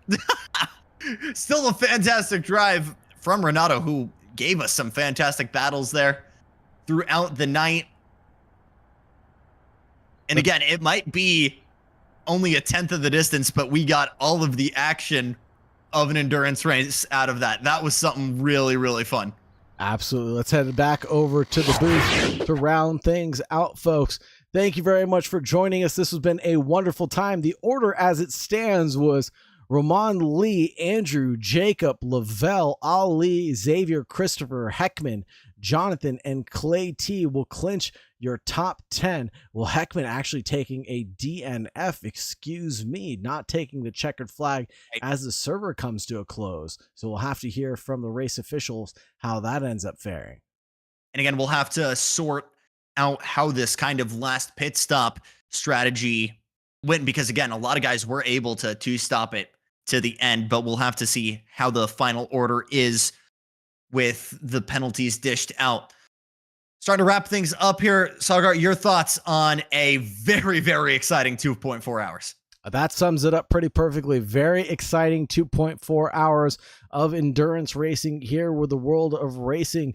Guys, just absolutely phenomenal racecraft, race tactics, pit stop strategies. You can tell that the drivers were practicing their pit stops. Mike Noss would be so proud of these drivers because they just absolutely nailed their strategies when it came down to making sure that they knew how a 3-stop was supposed to go. Jacob, by all measures of the imagination, should not have been able to clinch a podium, but that last splash and dash, getting it to the line, was able to secure him that podium position. So he did a great job. A lot of clean racing out here tonight. Proud to see World of Racing drivers improve so much week after week. This has been a phenomenal and entertaining way to spend my Sunday. Hope you all feel the same. No, absolutely. A little bit of a sneak into the podium there for Jacob, and what we thought was going to be Lovell inevitably in that 3rd position, but Jacob actually able to get that done.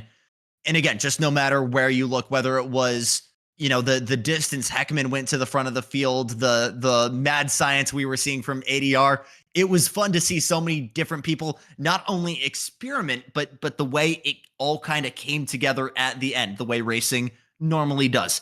And that pretty much is going to do it for us here at the World of Racing, but we've got plenty of coverage here as this world continues to turn. We're going to crown a GT3 champion in the coming days from Laguna, and as always, big events. And just because we stream it, we're not streaming it, doesn't mean you don't get to be a part of it.